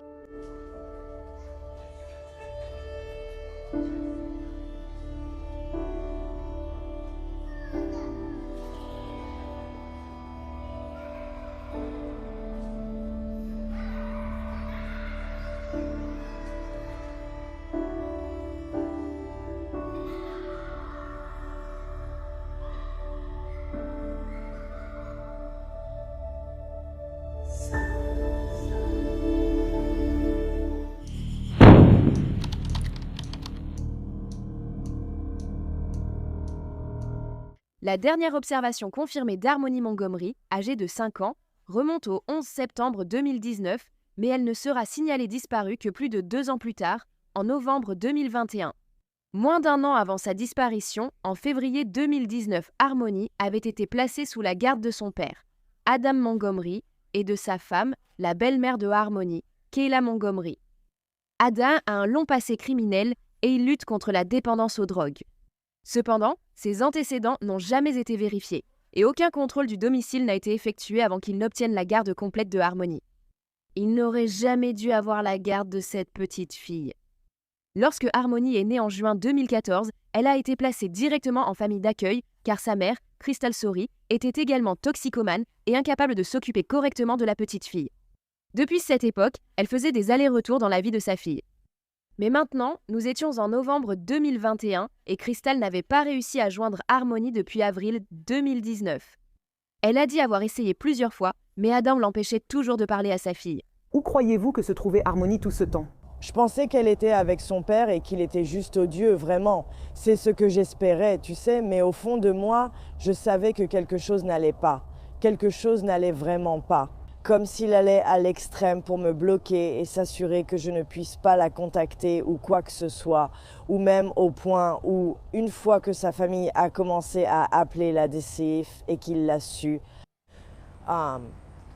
qu'à ce moment-là, tu sais, il a aussi coupé les ponts avec eux et je ne pouvais même plus obtenir d'informations de leur part, tu vois, parce qu'au moins, je pouvais savoir ce qui se passait grâce à eux. Je ne pouvais même plus rien obtenir d'eux.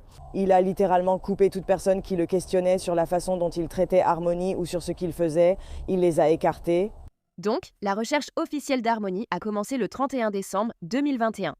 Lorsque la police est allée lui parler, Adam a affirmé qu'il avait ramené Harmony chez sa mère. Bien que ce soit faux, Crystal ignorait où elle se trouvait. Et les versions d'Adam et de sa femme Kayla ne concordaient pas quant à la dernière fois qu'ils avaient eu Harmony. L'oncle d'Aden, Kevin Montgomery, a déclaré qu'il n'avait pas vu Harmony ni son neveu depuis la fin de l'année 2019. La dernière fois qu'il a vu Harmony, elle avait un œil au beurre noir, et quand il lui a demandé ce qui s'était passé, Adam lui a dit qu'il l'avait violemment frappée partout dans la maison. L'oncle Kevin a dit à la police qu'en plus des violences physiques qu'Adam infligeait à Harmony, il l'a forcé aussi à nettoyer les toilettes avec sa brosse à dents et à rester debout dans un coin pendant des heures. Avec ces nouvelles informations, Adam a été arrêté en juin 2022 et inculpé d'agression au 2e degré. L'épouse d'Adam, Kayla, a également été arrêtée début 2022 pour une accusation de fraude aux prestations sociales. Et afin de réduire sa propre peine, elle a finalement décidé de parler et de dire à la police ce qui était arrivé à Harmony. Et l'accusation contre Kayla provenait du fait qu'elle avait obtenu 1 500 $ en aide alimentaire de décembre 2019 à juin 2021, alors même que Harmony n'était plus en vie.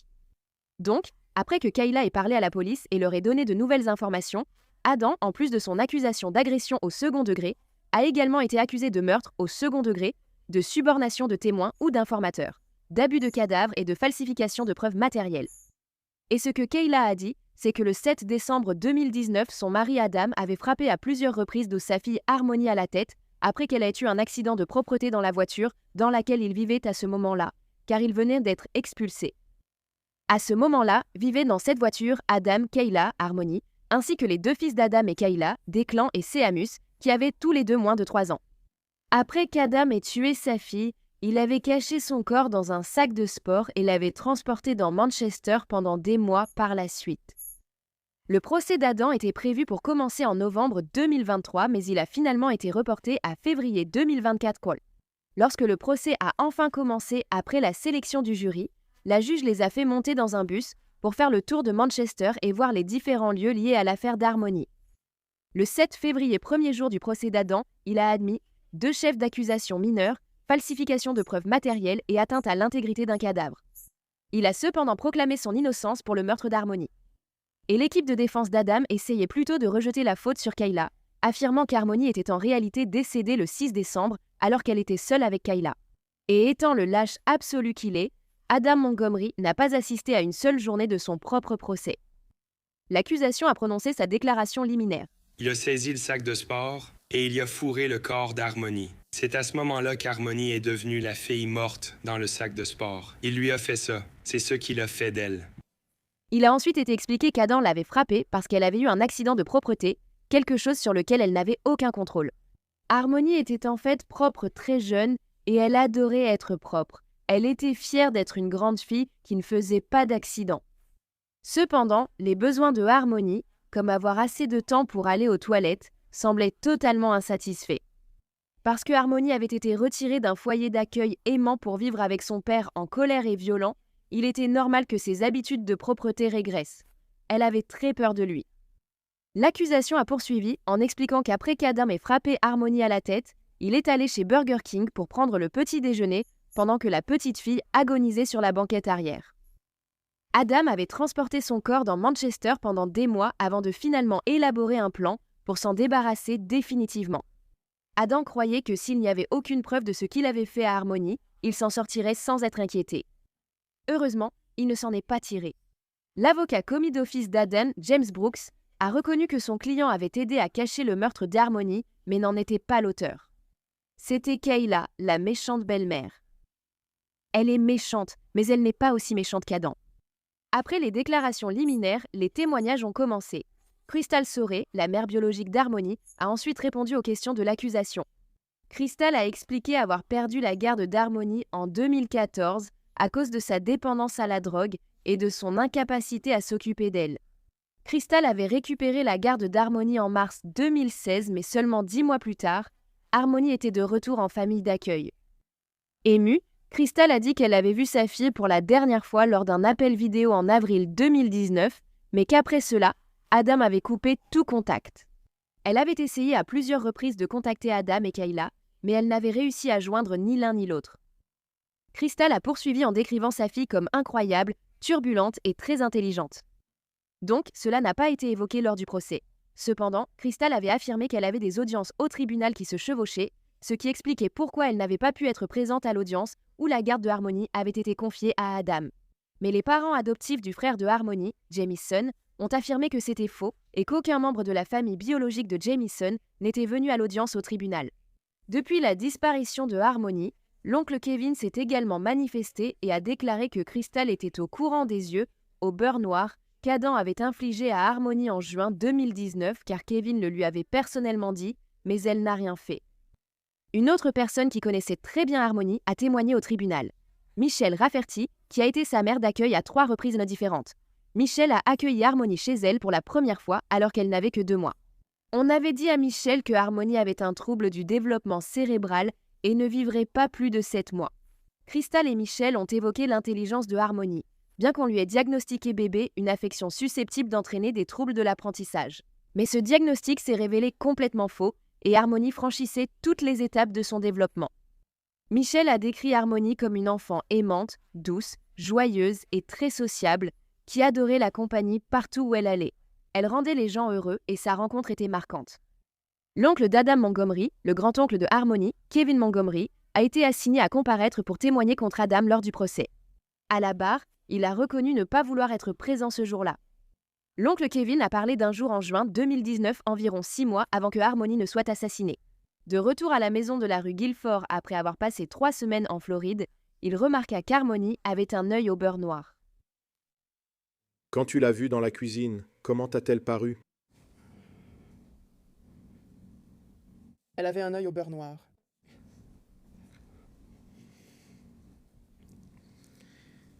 Pouvez-vous nous le décrire? À quoi ressemblait l'œil?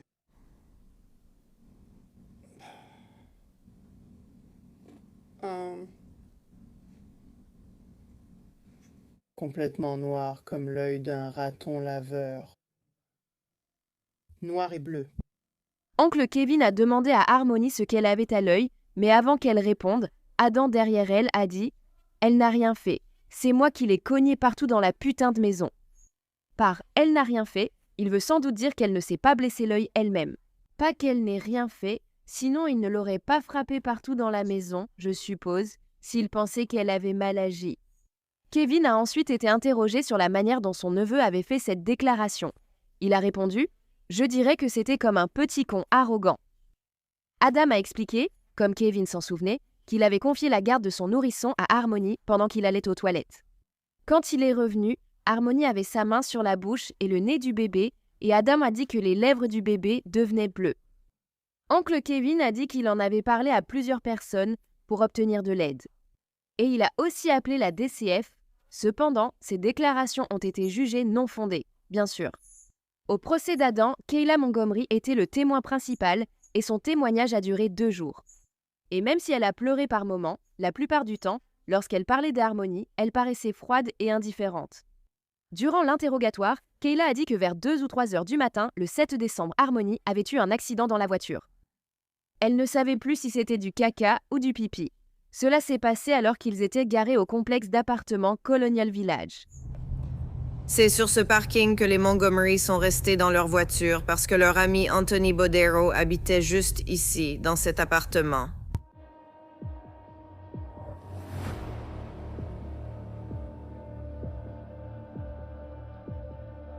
Kayla a ensuite dit que, parce qu'Harmony avait eu un accident, cela a mis Adam en colère et il a commencé à la frapper à la tête.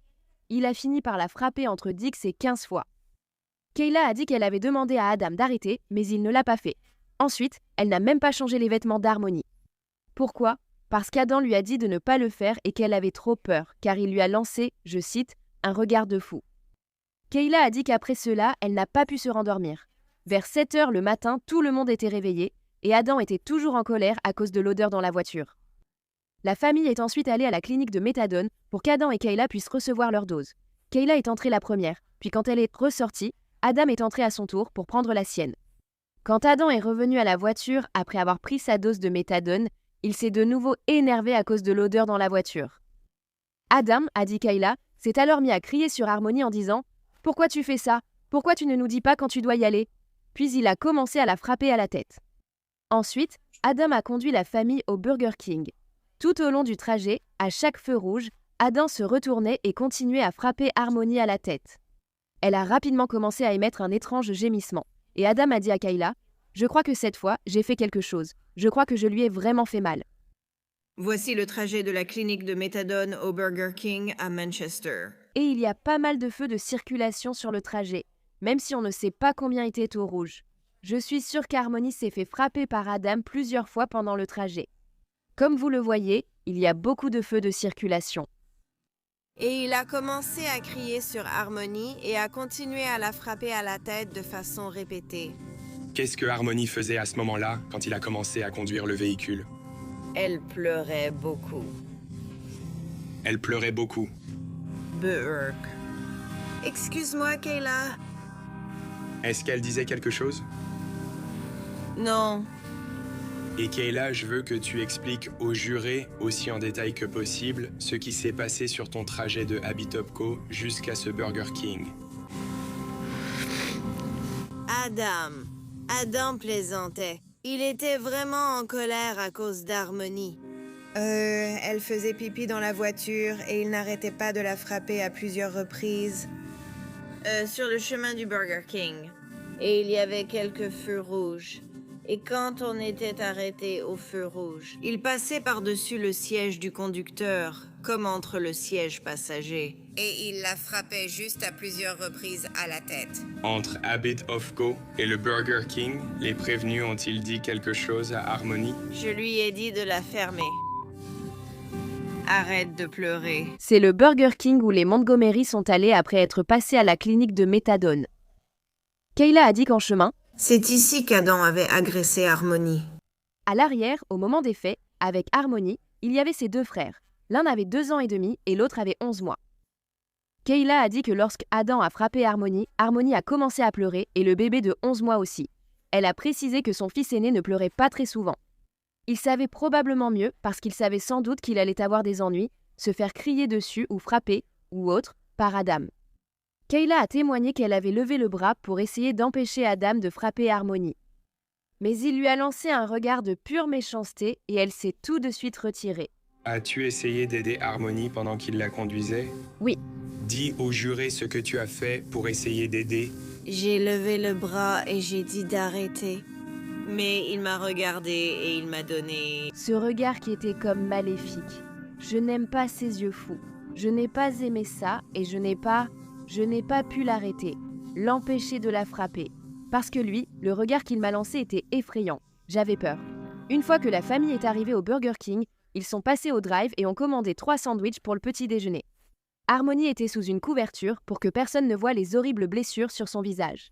Ils ont ensuite continué jusqu'à la résidence Colonial Village. Kayla dit avoir donné le sandwich du petit déjeuner au plus jeune sur le retour et avoir mis un autre sur les genoux de Harmony, pensant qu'elle dormait et le mangerait plus tard. Et elle a dit au juré qu'Adam mettait régulièrement cette couverture sur le corps de la petite fille lorsqu'elle était dans la voiture, afin que personne ne voie à quel point elle était couverte de bleu. Kayla a également déclaré que Harmony avait du sang séché sur le visage ce matin-là, provenant de la veille. Adam l'avait agressée et personne n'avait même nettoyé le visage de la petite fille. Donc Kayla pensait qu'Harmony dormait sous la couverture parce qu'elle disait qu'après qu'Adam ait agressé Harmony, elle s'endormait normalement. De retour à la résidence Colonial Village, Adam et Kayla ont pris de l'héroïne et du fentanyl. Kayla a dit qu'ils ont ensuite quitté le complexe d'appartements à nouveau quelques heures plus tard, même si elle ne se souvient pas vraiment pourquoi. Et quand ils l'ont fait, la voiture de la famille, une Chrysler Sebring, est tombée en panne à l'intersection de West et Elm Street.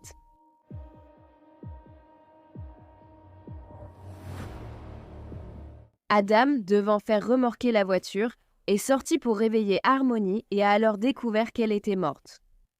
Kayla a dit qu'Adam secouait doucement Harmony, essayant de la réveiller, mais elle ne se réveillait pas en disant « Ma petite, réveille-toi, ma petite ». Quand la Chrysler Sebring familiale est tombée en panne, toute l'électronique s'est arrêtée, empêchant Adam d'ouvrir le coffre. À la place, il est allé sur la banquette arrière et a abaissé une partie du siège pour sortir un sac de sport rouge du coffre. Adam a ensuite plié le corps d'Harmony en deux et l'a mise dans le sac de sport. Même s'il y avait eu des larmes pendant une partie du témoignage de Kayla, elle montrait très peu d'émotions concernant Harmony. Les larmes ne sont venues à Kayla que lorsqu'elle parlait des choses qui lui étaient arrivées. À la barre, Kayla a admis qu'elle ne se souvenait pas combien de vêtements ou de paires de sous-vêtements ils avaient préparés pour Harmony, et elle a dit qu'il ne lavait jamais ses sous-vêtements. Je ne sais pas si cela veut dire qu'il les jetait simplement pour en acheter de nouveaux, ou s'il lui faisait porter des sous-vêtements sales encore et encore. La famille a pris quelques affaires et est retournée à pied aux appartements Colonial Village. C'est tout près. Une fois arrivés là-bas, leur ami les a ramenés à la voiture pour récupérer le reste de leurs affaires. Après cela, ils allaient passer quelques nuits dans la voiture de leur ami. Et pendant la nuit, Adam sortait le sac de sport contenant le corps d'Harmony de la voiture et le déposait dans les congères. De là, ils sont allés chez la mère de Kayla et le corps d'Harmony a été gardé dans une glacière rouge et blanche juste devant sa porte, dans le couloir commun. Fin décembre 2019, la famille l'avait emménagé dans le centre d'hébergement transitoire situé sur Lake Ave. Là-bas, Adam cachait le sac de sport contenant le corps d'Harmony dans le plafond et Kayla a dit qu'il en émanait une odeur horrible. Le corps d'Harmony avait laissé des fluides dans le plafond, odeur que plusieurs personnes du centre d'hébergement avaient remarquée. C'est le centre où Adam, Kayla et les deux garçons ont séjourné. Et c'est aussi là qu'Adam a caché le corps d'Harmony dans le plafond.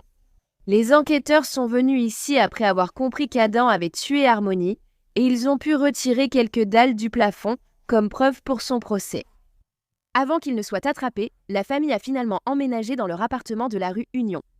Ici, Adam a sorti le corps d'Harmony du sac de sport, puis il l'a placé dans la douche de la salle de bain familiale. À partir de là, il a fait couler l'eau chaude dans une tentative de décongeler son corps.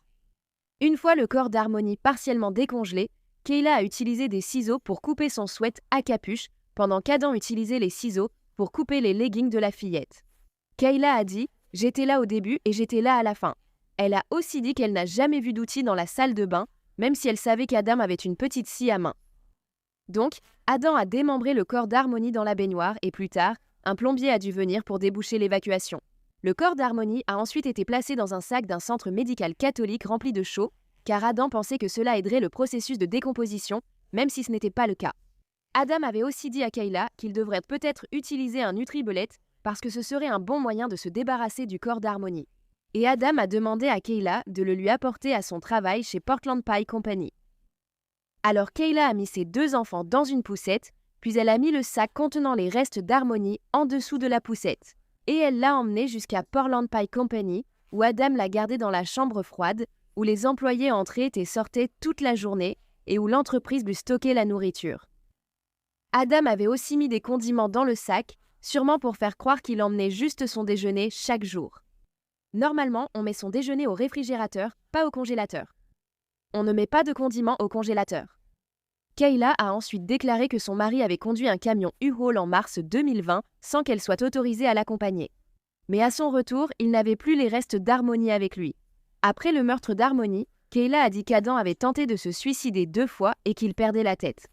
Maintenant, il pensait qu'il y avait des caméras, des micros et des lumières dans leur appartement et il croyait que Kayla travaillait avec la police. Il était très paranoïaque. Adam pensait aussi que Kayla le trompait et qu'elle l'empoisonnait peut-être. Le 17 mars 2020, Kayla avait pris ses 2 enfants et elle avait quitté Adam. Il lui avait donné 2 yeux au beurre noir. Kayla parlait aussi du fait qu'Harmony avait régulièrement des yeux au beurre noir et des bleus sur le visage et les jambes. Elle a aussi dit qu'Adam donnait souvent des claques à Harmony en plus de lui donner des coups de poing. Mais Kayla n'avait rien fait pour aider sa belle-fille et elle s'est même mise en colère contre l'oncle Kevin parce qu'il avait contacté les services de protection de l'enfance au sujet de la façon dont Harmony était traitée. L'accusation a aussi mentionné que les Montgomery utilisaient leurs aides alimentaires du programme SNAP pour acheter de la drogue. Apparemment, leurs dealers acceptaient leurs prestations alimentaires en échange d'héroïne, de fentanyl ou de tout ce dont ils avaient besoin ce jour-là. À cause de cela, Kayla a dit qu'à un moment donné, elle, Adam, Harmony et les 2 garçons mangeaient tous de la nourriture pour bébé. Comment ont-ils eu l'argent pour aller chez Burger King et acheter 3 sandwichs ce matin-là? Kayla a également dit au juré qu'Adam avait travaillé dur pour obtenir la garde de sa fille Harmony, et elle se souvient même l'avoir aidé à décorer sa chambre avec Mickey Mouse avant qu'elle n'emménage. Et à la barre, Kayla a dit qu'elle tient toujours à Adam parce qu'il est son meilleur ami et le père de ses enfants. Elle a simplement du mal à tourner la page. Pire encore, Kayla avait écrit une lettre au procureur pour obtenir un accord avant qu'il ne sache comment Harmony avait été tuée. Dans la lettre, elle disait qu'en échange de son témoignage qui trahirait Adam, elle voulait la garde de ses enfants, des soins en santé mentale, une cure de désintoxication et l'immunité pour tout. Puis elle a aussi écrit qu'elle voulait une étreinte, un baiser ou une chance de faire l'amour une dernière fois avec Adam. Et juste pour information, Kayla va en fait être éligible à la libération conditionnelle en avril 2024, donc il est possible qu'elle récupère la garde de ses 3 enfants à ce moment-là. Oh, et au cas où vous ne le sauriez pas, Kayla et Adam ont eu un 3e enfant en 2021, une fille. Donc cela s'est produit après qu'Adam ait déjà tué Harmony. Kayla a décidé que c'était une bonne idée d'avoir de nouveau un enfant avec cet homme. Au contre-interrogatoire, les avocats d'Adam ont aussitôt attaqué la crédibilité de Kayla, affirmant qu'elle avait menti 2 fois devant le grand jury avant d'obtenir un accord. Courtney Garcia, qui a épousé un ami d'enfance d'Adam, a également témoigné. Elle a déclaré qu'elle avait proposé à la famille un peu d'argent pour l'essence ainsi qu'un endroit où loger lors de Thanksgiving 2019. À ce moment-là, les 3 enfants étaient présents, mais Adam lui a dit quelque chose à propos du fait qu'il allait ramener Harmony chez sa mère et qu'elle serait mieux là-bas. Donc, le 4 mars 2020, c'est à ce moment-là qu'Adam avait loué le camion U-Haul pour se débarrasser des restes d'Harmony. En réalité, il avait demandé à son ami, Travis Beach, de lui louer le camion U-Haul. Donc Travis était un autre témoin qui a pris la parole à la barre. Quand Travis a parlé, il a dit qu'il s'était rendu à l'appartement d'Adam, rue Union, ce jour-là en mars. À son arrivée, toutes les affaires d'Adam étaient déjà en carton, comme s'il allait déménager, alors que ce n'était pas le cas. Ainsi, Travis n'a posé aucune question et a juste supposé qu'Adam allait déménager à cause de ses problèmes avec le DCF. Travis a également témoigné qu'Adam lui avait aussi dit « J'ai merdé », et Adam l'a répété 4 ou 5 fois, mais il n'a pas expliqué davantage ce qu'il voulait dire. Le lendemain, d'après ses messages Facebook, Travis a reçu un texto disant que le camion U-Haul n'avait pas été rendu à 14h comme prévu. Il a alors envoyé un message Facebook à Aden pour lui demander de le faire. Adam a dit « Ne m'envoie plus ce genre de message sur Facebook ». Travis a précisé qu'il n'était pas autorisé à parler à Kayla ce jour-là. L'accusation voulait que le jury voie Kayla comme une épouse maltraitée et non comme le monstre et la meurtrière que la défense essayait de la faire passer pour. Je pense qu'elle est les deux, donc. L'accusation a fait venir plusieurs témoins qui avaient vu Kayla avec des yeux au beurre noir et d'autres blessures.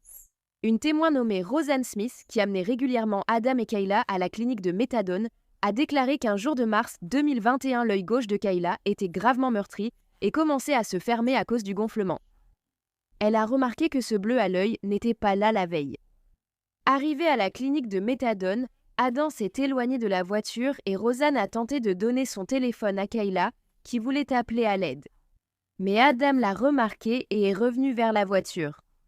Roseanne a dit « Je n'ai pas vu Adam à ce moment-là. J'ai vu la rage à l'état pur s'avancer vers moi. » Adam lui a alors attrapé le bras, l'a tordu et lui a arraché le téléphone en disant « Tu ne donneras pas ce téléphone à ma femme. » Roseanne a dit qu'ensuite, quand elle a commencé à supplier Adam de lui rendre le téléphone, il s'est soudainement adouci.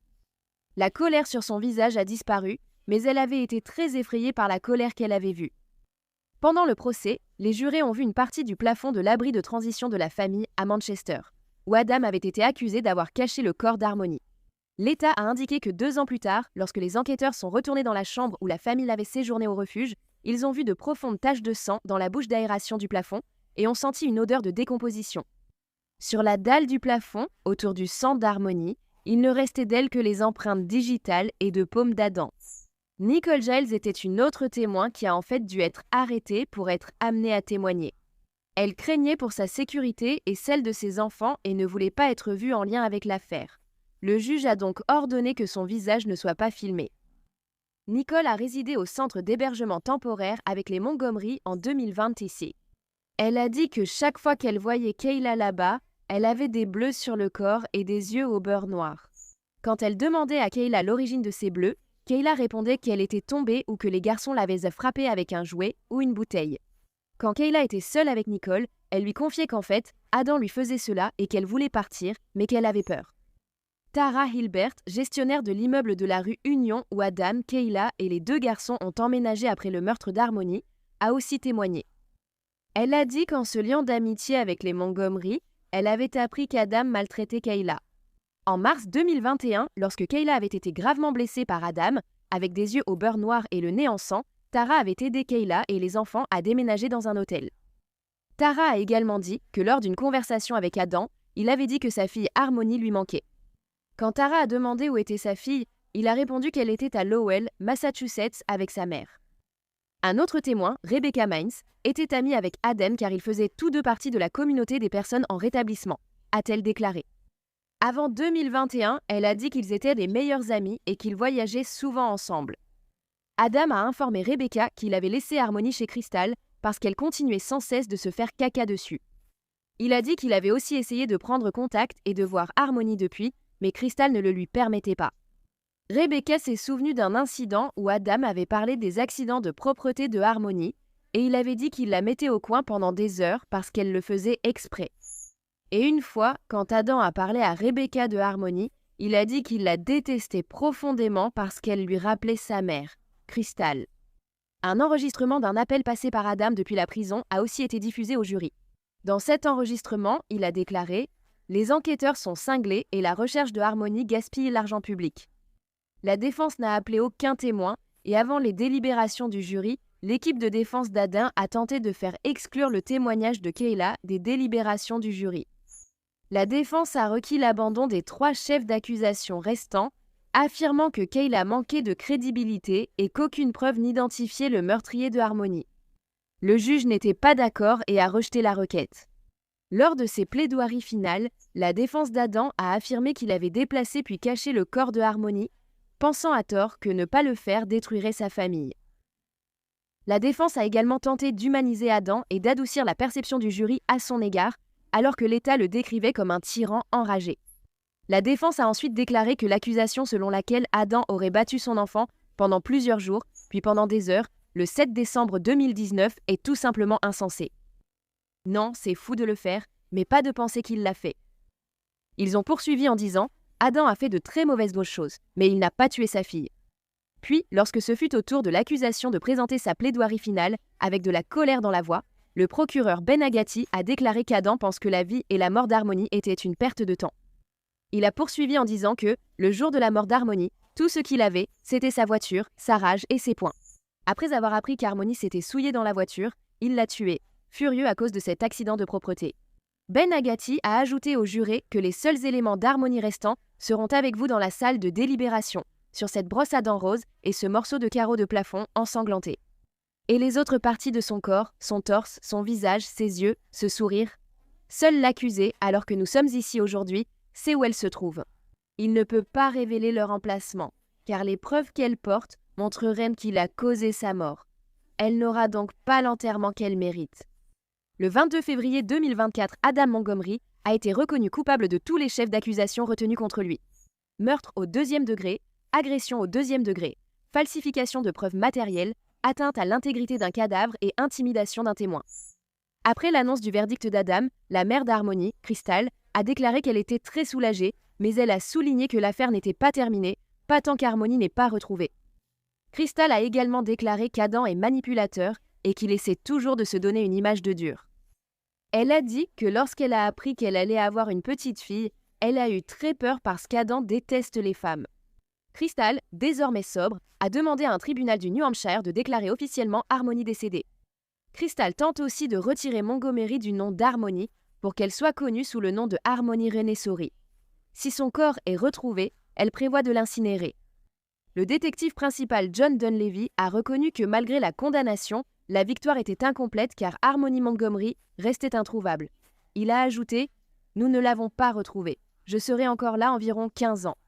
Et tant que je serai policière, je continuerai à la chercher. » Et bien qu'Adam n'ait pas assisté à son propre procès, la loi de l'État du New Hampshire exige qu'il assiste à son audience de condamnation qui aura lieu le 9 mai à Concord, dans le New Hampshire. Il risque entre 35 ans de prison et la perpétuité pour l'accusation de meurtre au second degré. Cette peine s'ajouterait à la peine d'au moins 33 ans qu'il purge déjà pour des infractions commises avec une arme. Donc enfin, après plus de 4 longues années, Harmony a obtenu justice. C'est juste dommage que Kayla Montgomery n'ait pas été accusée de plus, parce qu'elle était absolument coupable elle aussi. J'aimerais qu'Adam puisse montrer ne serait-ce qu'un tout petit peu de chagrin ou de regret pour ce qu'il a fait à sa pauvre, douce et innocente fille. Mais il n'a jamais montré, ne serait-ce qu'une seule fois, qu'il se souciait d'elle, même un tout petit peu. Et maintenant qu'il a été reconnu coupable sur tous les chefs d'accusation et qu'il passera très probablement le reste de sa vie en prison, il n'a toujours pas révélé où il a caché son corps. Je n'arrive pas à croire qu'une personne aussi malveillante ait pu obtenir la garde d'un enfant. Personnellement, en voyant ce tatouage en larmes, je me serais dit « Tu n'auras jamais la garde d'un enfant ». Tant de personnes autour d'elle ont commis des erreurs, et Harmony a fini par perdre la vie à cause de ça. Mais au moins, maintenant, elle a obtenu une forme de justice. Donc si tu aimes les histoires criminelles et que tu veux les entendre racontées par moi, n'oublie pas de t'abonner en cliquant sur le bouton ci-dessous et d'activer les notifications pour savoir quand je publie une nouvelle vidéo, ce qui arrive 2 à 3 fois par semaine. Merci d'avoir regardé Un Monde Maléfique. À la prochaine, prenez soin de vous. Salut!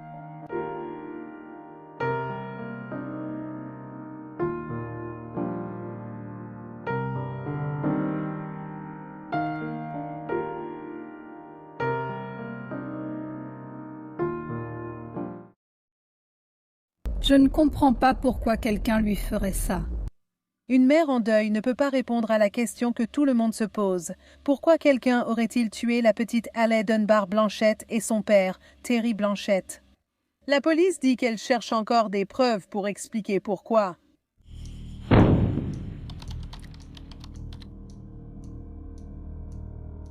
Hayley Lynn Elizabeth Denise Dunbar Blanchette est née le 31 décembre 2012 à Tabor, en Alberta, au Canada, de son père, Terry Blanchette, et de sa mère, Cheyenne Dunbar.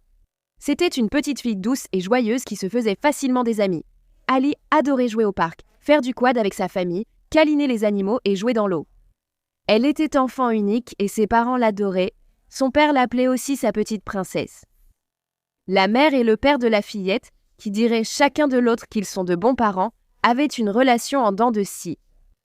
Ils avaient vécu ensemble 2 fois, avant la naissance de Haley et quand elle avait quelques mois. Au début de 2015, ils s'étaient séparés pour de bon, et Cheyenne a déménagé à Edmonton tandis que Terry est resté à Blairmore, ce qui représentait environ 5 heures de route. Le couple a ensuite partagé la garde de Haley, la petite passant généralement 2 semaines à la fois avec chaque parent. Le 14 septembre 2015, le père de Terry, William Blanchette, voyageait de chez lui à Elkford, en Colombie-Britannique, jusqu'à Calgary, en Alberta, afin de faire réparer sa voiture. Cela l'a mené à Blairmore, où vivaient son fils Terry et sa petite-fille Hayley, alors il s'est arrêté leur dire bonjour. En arrivant vers 10h, William a supposé que Terry et sa fille étaient à l'intérieur, car la voiture de Terry était dans l'allée. N'obtenant pas de réponse en frappant, il est retourné à sa voiture et a envoyé un message à Terry. N'ayant reçu aucune réponse, il s'est rendu à une station-service proche pour faire le plein et acheter des tickets à gratter. Une fois cela fait, il a de nouveau appelé son fils, mais toujours aucune réponse. Alors William est retourné chez Terry, cette fois en entrant par la porte d'entrée qui n'était pas verrouillée.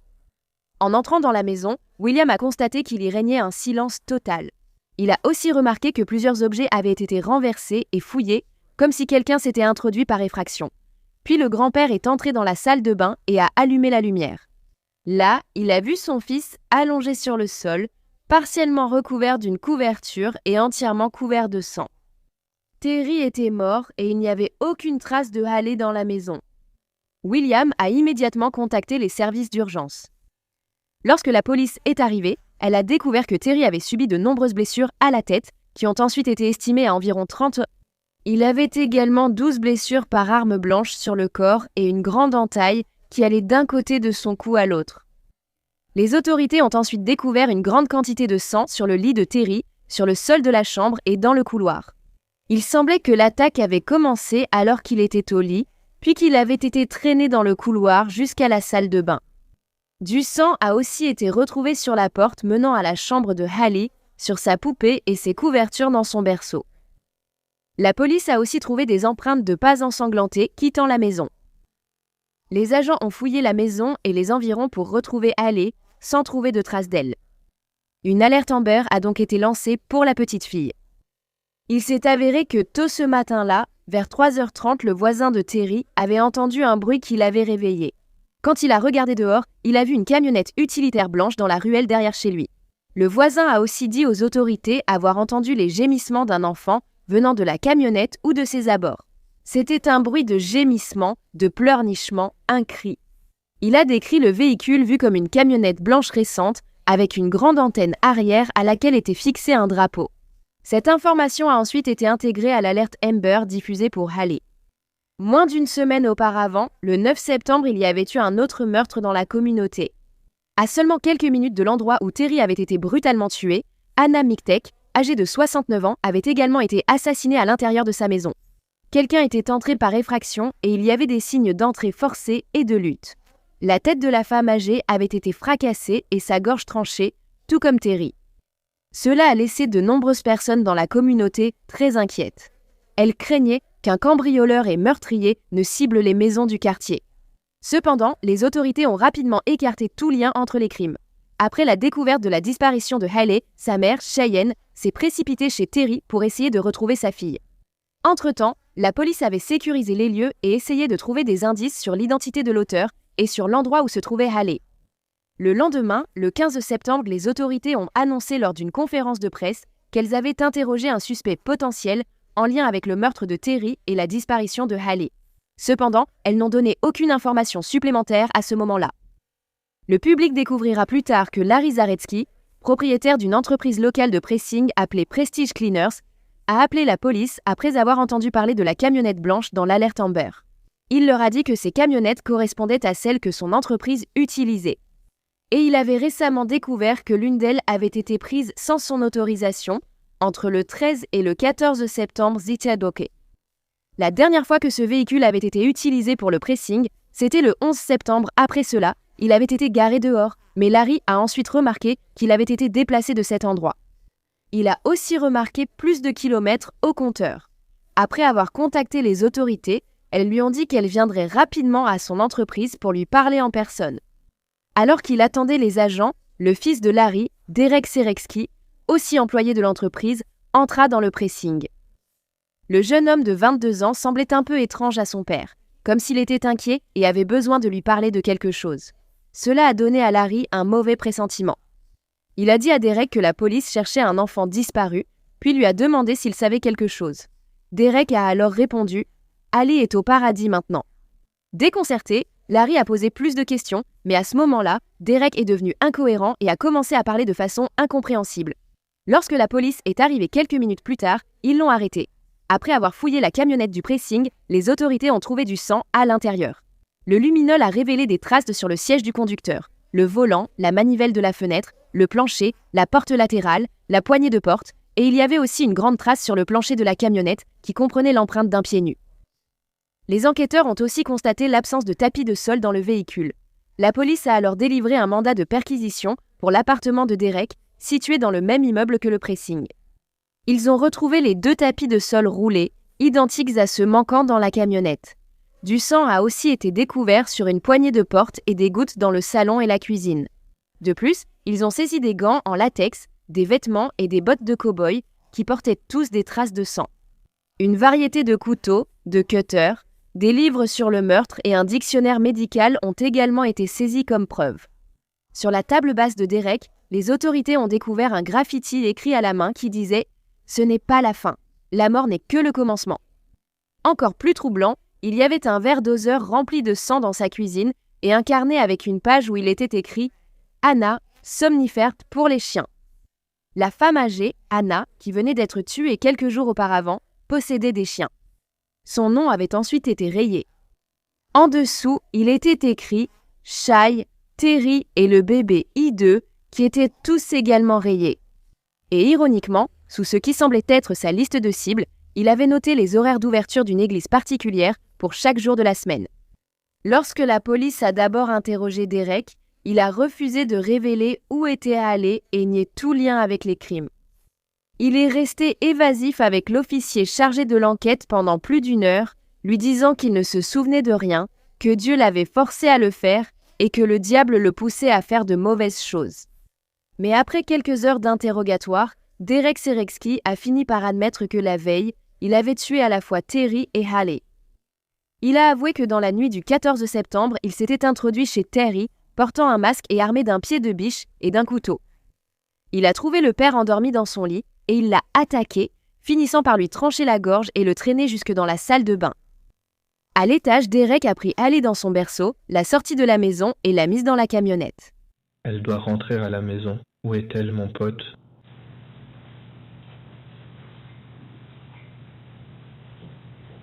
Here.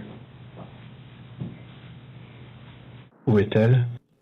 Il l'a réduite en cendres. That's okay. That's okay. D'accord, ça va.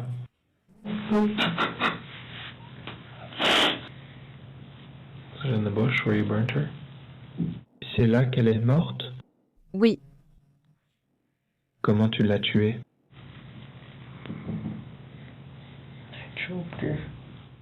Il y avait un emplacement de camping qui appartenait à la tante de Derek, Carmela Seretsky, que la famille appelait le ranch. C'était une propriété de 160 acres près de Crow's Nest Pass, à environ 7 km, soit 4 miles et demi, de Blairmore, là où Terry habitait. Le matin du 15, le fils de Carmela, Shane, le cousin de Derek, était allé au camping quand il a remarqué que le foyer fumait encore. En regardant de plus près, il a remarqué qu'il y avait de petits morceaux qui ressemblaient à des os. Il a immédiatement contacté la police, qui s'est rendue sur les lieux, et ils ont pu récupérer des centaines de fragments d'os brûlés dans le foyer. Un couteau et une hachette brûlée ont aussi été trouvés. L'ADN de Haley a été retrouvé sur l'herbe, sur un jouet et dans une casserole en métal posée à proximité. Bien qu'aucun ADN n'ait pu être récupéré sur ces ossements, il a été déterminé qu'ils appartenaient à un enfant âgé de 2 à 4 ans. Les autorités étaient donc assez sûres qu'ils appartenaient bien à Haley. La cause de son décès n'a pas non plus pu être déterminée. Je dois malheureusement vous annoncer que le corps de la petite Haley Dunbar Blanchette, 2 ans, a été retrouvé dans une zone rurale près de Blairmore, en Alberta. Le corps a été retrouvé lors d'une opération de recherche policière grâce aux informations et aux efforts des enquêteurs pour retrouver Haley. Le lieu de la découverte a été sécurisé et les enquêteurs travaillent maintenant à examiner les lieux. La famille de Haley a été informée et nous adressons nos plus sincères condoléances à la famille pour la perte de Haley ainsi que pour la perte de son père, Terry. C'est un jour triste pour les enquêteurs, les citoyens de Blairmore et tous les Canadiens qui espéraient que Haley serait retrouvée et ramenée saine et sauve. Notre objectif est désormais de conclure l'enquête sur la mort de Haley et de son père, Terry. Après la découverte de ces preuves, Derek a accompagné les enquêteurs jusqu'au campement. Là, il a expliqué et reconstitué exactement comment il avait tué Haley. Avoir la 129e rue. Ouais. Je ne sais pas. Je viens de la voir là-bas. Oui. Okay, so we'll get out. I'll get your door and stuff. Here. Okay. Alors, où as-tu emmené Haley? Par ici. Où exactement? Tu peux me montrer? Genre, emmène-moi directement là-bas. Ça a été déplacé. Ça a été déplacé? Où c'était? Tu n'as pas besoin de le déplacer. Mais on est juste ici. Donc tu avais Haley juste ici? D'accord. Alors qu'as-tu fait? Qu'as-tu fait en premier? J'ai commencé par préparer le feu. Des livres. des livres empilés jusqu'à ce que le feu prenne. Ça allait plutôt bien et j'ai mis du bois dessus. Ensuite, je l'ai traîné là-bas. Où? Là-bas. Amène-moi juste à l'endroit. Elle laisse par ici. D'accord. Derek a dit aux enquêteurs qu'il avait étranglé Ellie avec un lacet. Une fois qu'elle était morte, il a ensuite démembré son corps. Puis, de façon incroyable, il a avoué avoir bu son sang ainsi qu'avoir mangé un morceau de son cœur avant de brûler ses restes. A-t-elle souffert? Un petit peu. Elle m'a dit de me sauver moi-même. Tu as dit que j'étais confus. Et ce qu'elle te sauverait?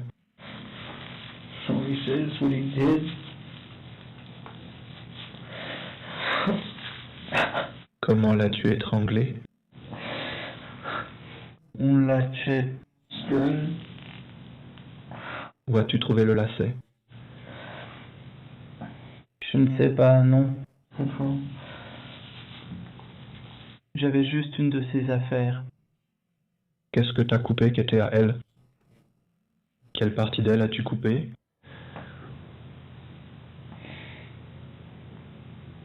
C'est juste pour comprendre?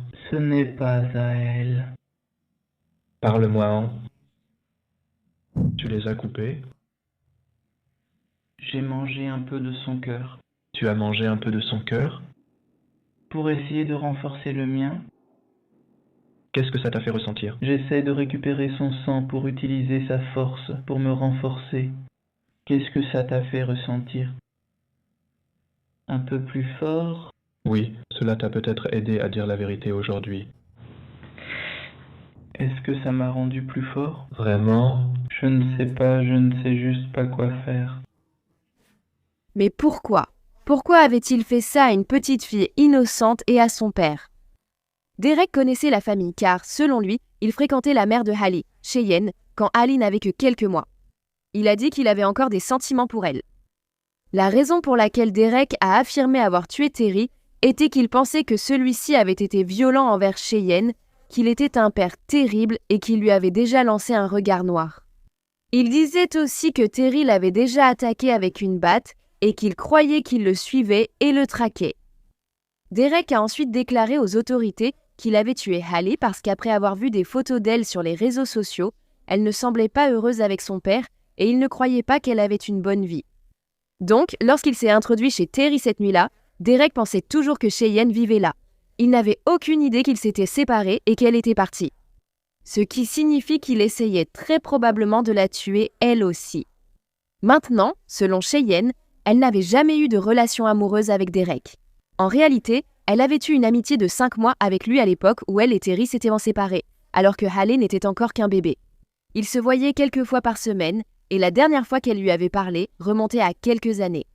Apparemment, Terry et Derek se connaissaient aussi, et il paraît qu'ils ne s'entendaient pas, mais on ne sait pas grand-chose d'autre sur leur relation. En fait, j'ai appris ça sur Facebook grâce à ma mère qui m'a envoyé une photo de ma fille dans la maison de son père. Quand la police m'a-t-elle appelé? La police m'a appelé dans... Oh, en fait, c'est moi qui ai appelé la police et c'était dans l'heure qui a suivi. C'était déchirant de ne rien comprendre à la situation. J'ignorais totalement sa disparition et ce qui était arrivé à son père. Parlez-nous de Hallie. Elle est intelligente, belle, c'est la meilleure enfant du monde. Elle n'a jamais pleuré, jamais. Elle était parfaite, absolument parfaite. Il m'appelait, il m'envoyait des messages, il envoyait des photos, j'envoyais des photos. C'était toujours des échanges entre nous. Penses-tu qu'il y ait une raison pour laquelle cela aurait pu arriver? Je ne comprends pas pourquoi quelqu'un lui ferait ça. Je ne sais pas pourquoi. Vraiment, je ne sais pas. Je ne sais pas. Qu'est-ce qui va te manquer chez elle? Tout va me manquer. Son sourire va me manquer. La façon dont elle courait partout en disant maman, tout. Écoutez-moi bien. Derek Zaretsky a été inculpé de meurtre au premier degré en lien avec la mort de Terry et Hallie. Il a également été inculpé d'outrage à un cadavre en lien avec Hallie. Quelques mois plus tard, il recevrait une accusation supplémentaire de meurtre en lien avec la mort de Hannah Miktek, âgée de 69 ans. Lors de l'interrogatoire de Derek par les autorités, on lui avait demandé s'il avait tué Hannah avant de tuer le père et la fille pour s'entraîner, et il avait répondu oui. Il a admis que la vieille voisine de ses grands-parents s'était défendue avec vigueur et ne s'était pas laissée faire. On pensait également qu'Hannah avait 90 000 $ en liquide chez elle au moment où elle a été tuée. Une camionnette blanche, qui semblait être celle de l'entreprise de pressing du père de Derek, a été filmée par des caméras de surveillance entre le 8 et le 9 septembre à peu près au moment à une station-service Esso à Coleman, près de chez elle, au moment où Hannah a été tuée. Derek avait également déjà été condamné pour des faits de cambriolage. Selon sa famille, il avait déjà eu des problèmes de drogue et d'alcool, mais il pensait, jusqu'au meurtre, qu'il était en train de se reprendre en main. Puis, quelques jours seulement après son arrestation, Derek a dû être transporté d'urgence à l'hôpital où il a été plongé dans un coma artificiel. Cela s'est produit après qu'il ait tenté de mettre fin à ses jours en prison. Lorsqu'il est sorti de ce coma quelques jours plus tard, il a été soumis à une évaluation psychiatrique de 30 jours afin de déterminer s'il était apte à être jugé. Finalement, il a été jugé apte. Donc, en mai 2017, Derek a été jugé et le jury a déterminé qu'il était coupable de toutes les accusations portées contre lui. Il a ensuite été condamné à la prison à vie, sans possibilité de libération conditionnelle pendant 75 ans. Quelques jours seulement après la mort de Terry et Hallie le 19 septembre 2015, des motards de Calgary ont organisé une balade de Longview jusqu'au col Crow's Nest en mémoire du père et de sa fille. Le pub où travaillait Terry a aussi récolté des fonds pour créer une aire de jeu en hommage à Hallie au parc Blairmore Lions, tout proche.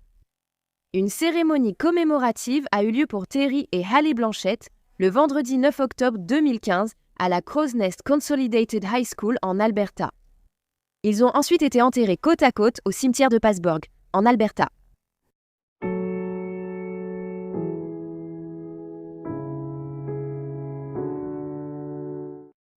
Merci d'avoir écouté l'histoire de Terry et Hallie aujourd'hui. Ce que Derek leur a fait est absolument ignoble. Et pour quelle raison? Parce qu'il était obsédé par la mère de cette petite fille pendant des années. C'est tellement étrange et cela semble être un motif vraiment faible. Qu'en pensez-vous? Pourquoi Derek a-t-il vraiment tué Terry et Hallie? Merci à tous les mécènes de A Wicked World. Maintenant, il y a encore plus de A Wicked World sur Patreon. Alors allez voir sur patreon.com/awickedworld ou utilisez l'application Patreon. Vous accéderez chaque mois à des vidéos exclusives et plus encore. Tout soutien aide vraiment à s'assurer que les victimes ne soient jamais oubliées et à mettre en lumière les failles de la société liées à chaque affaire. Avez-vous une suggestion d'histoire que vous aimeriez que je traite? Si oui, envoyez-moi un email à awickedworldtruecrime@gmail.com.